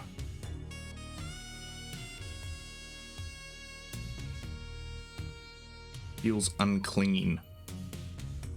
Oh yeah, the thing I was gonna talk about but didn't. So someone made me fan art today, and it's not someone I know, right?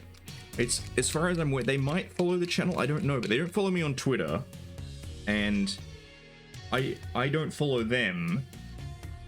And they seem to have picked me out of like a roulette wheel, because they seem to be doing like one of those paint one thing every day sort of things.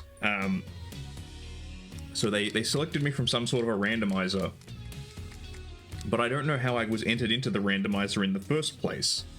So if anyone has information and can provide me with information, that'd be great. And look, again, it's a nice little piece of art. Like, it's a little chibi of me, but I was just like, huh? Like, hoomst?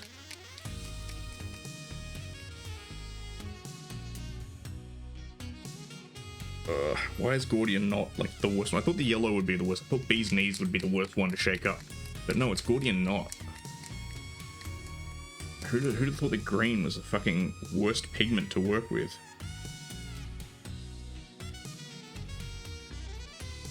Oh, come on. Because there's still a very noticeable wash line. Like, you can still see a lot of pigment down there.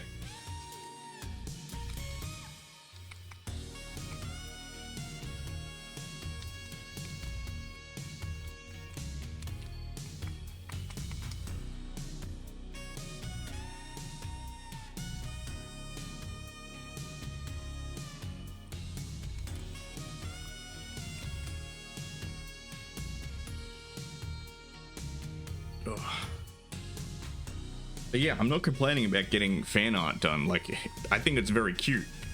I'm just kind of like, my response to it was the shocked Pikachu face, because I'm like, huh? You know, it's like whenever someone mentions my name, I always think of like Spongegar. You know, like like name mentioned. Who speaks of me?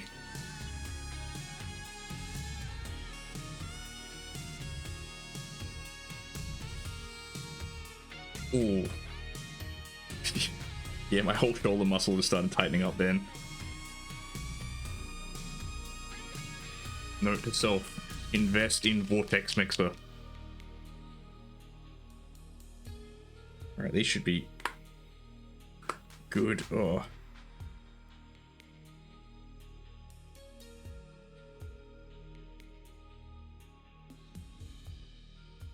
That's another one that I learned about recently that I'm a little bit tempted by is well, it depends. So there are a couple of companies out there that do enamel inks for weathering and stuff. But apparently there's a new one on the market that is like very much tailored towards mini painting.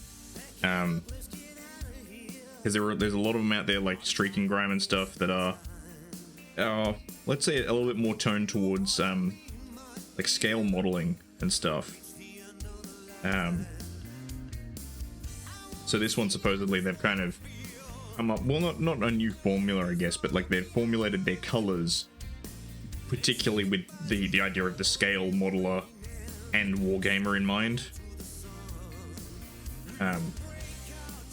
So for instance they've got one which is just a straight black, which apparently is not that common in enamel washes because most people go for like more of a muted brown or whatever, and they're just like no, yeah, straight black works for us, let's go with straight black, you know, let's go with like a bluey green for one of them because that's actually useful for, you know, a scale model as opposed to a wargamer as opposed to a scale modeler.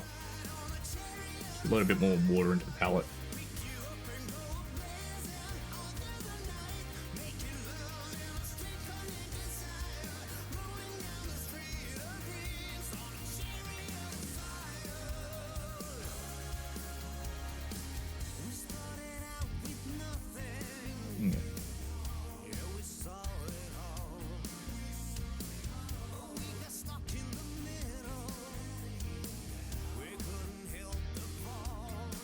Spread this out a bit and let it hydrate.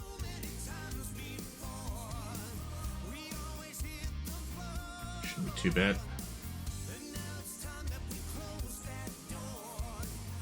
Yeah, I love this new formula. It just goes on so clean.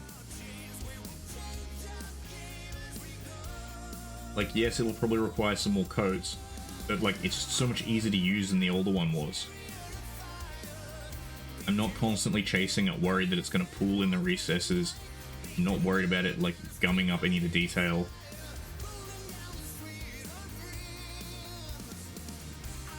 I'm not having to mess around with thinning medium.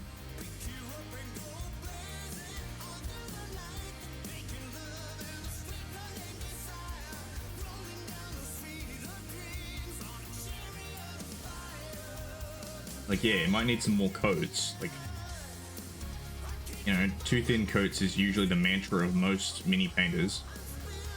Praise be to Duncan.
These lasers blocked in. The Nova's a little bit weird. Well, it's not weird, but it only has arm-mounted weaponry.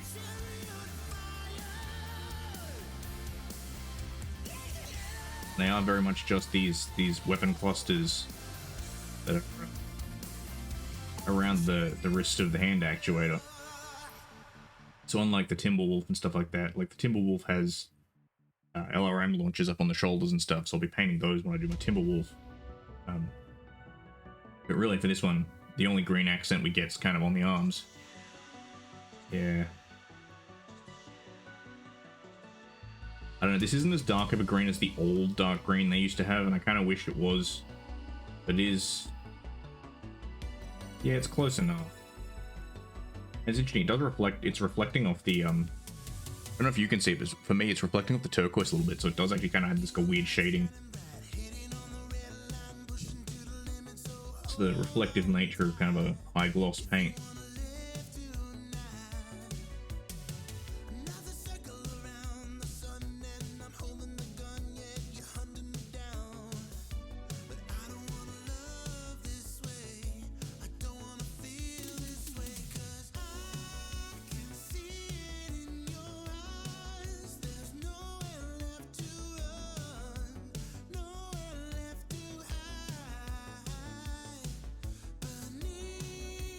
These lasers tidied up.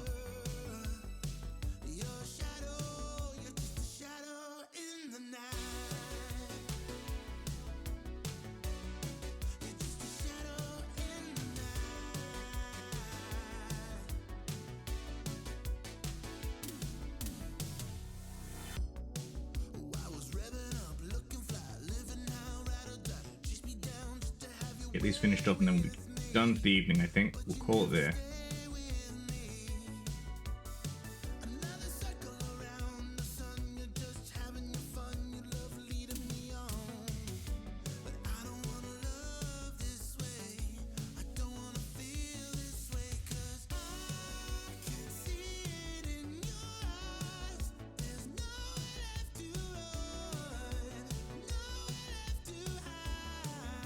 Let's get the inner barrels here.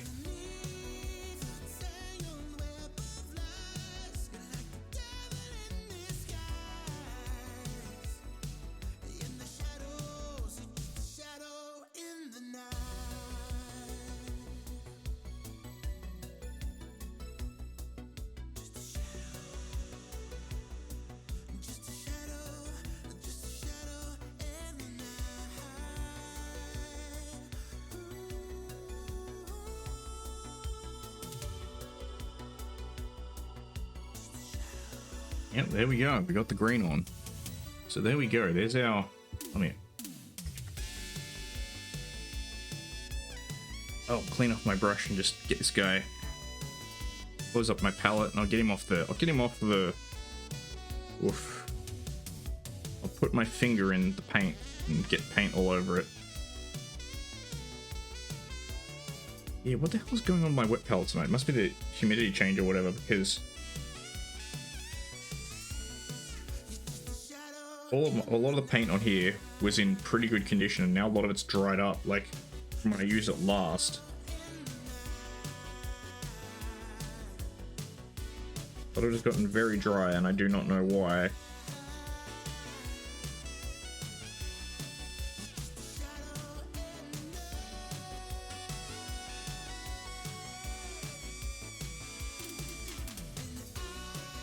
This has had a heap of water in it, like I loaded it up with water earlier.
That's not the Bhutan, the Raid Astrid Bhutan. So we'll be back next week. On Monday. I don't know what I'm doing. Probably Pacific Drive. Maybe another Crab's Treasure. We'll find out. But anyway, my name is Takame Ando. You can call me Ando for short. This has been Theory Thursday, talking about Botwar, a game that I really like and appreciate. We've done some building, we've done some painting, done a lot of things. I'm going to send you over to see Astrid. Astrid's a cutie patootie. She's very cool. So have fun. Bye.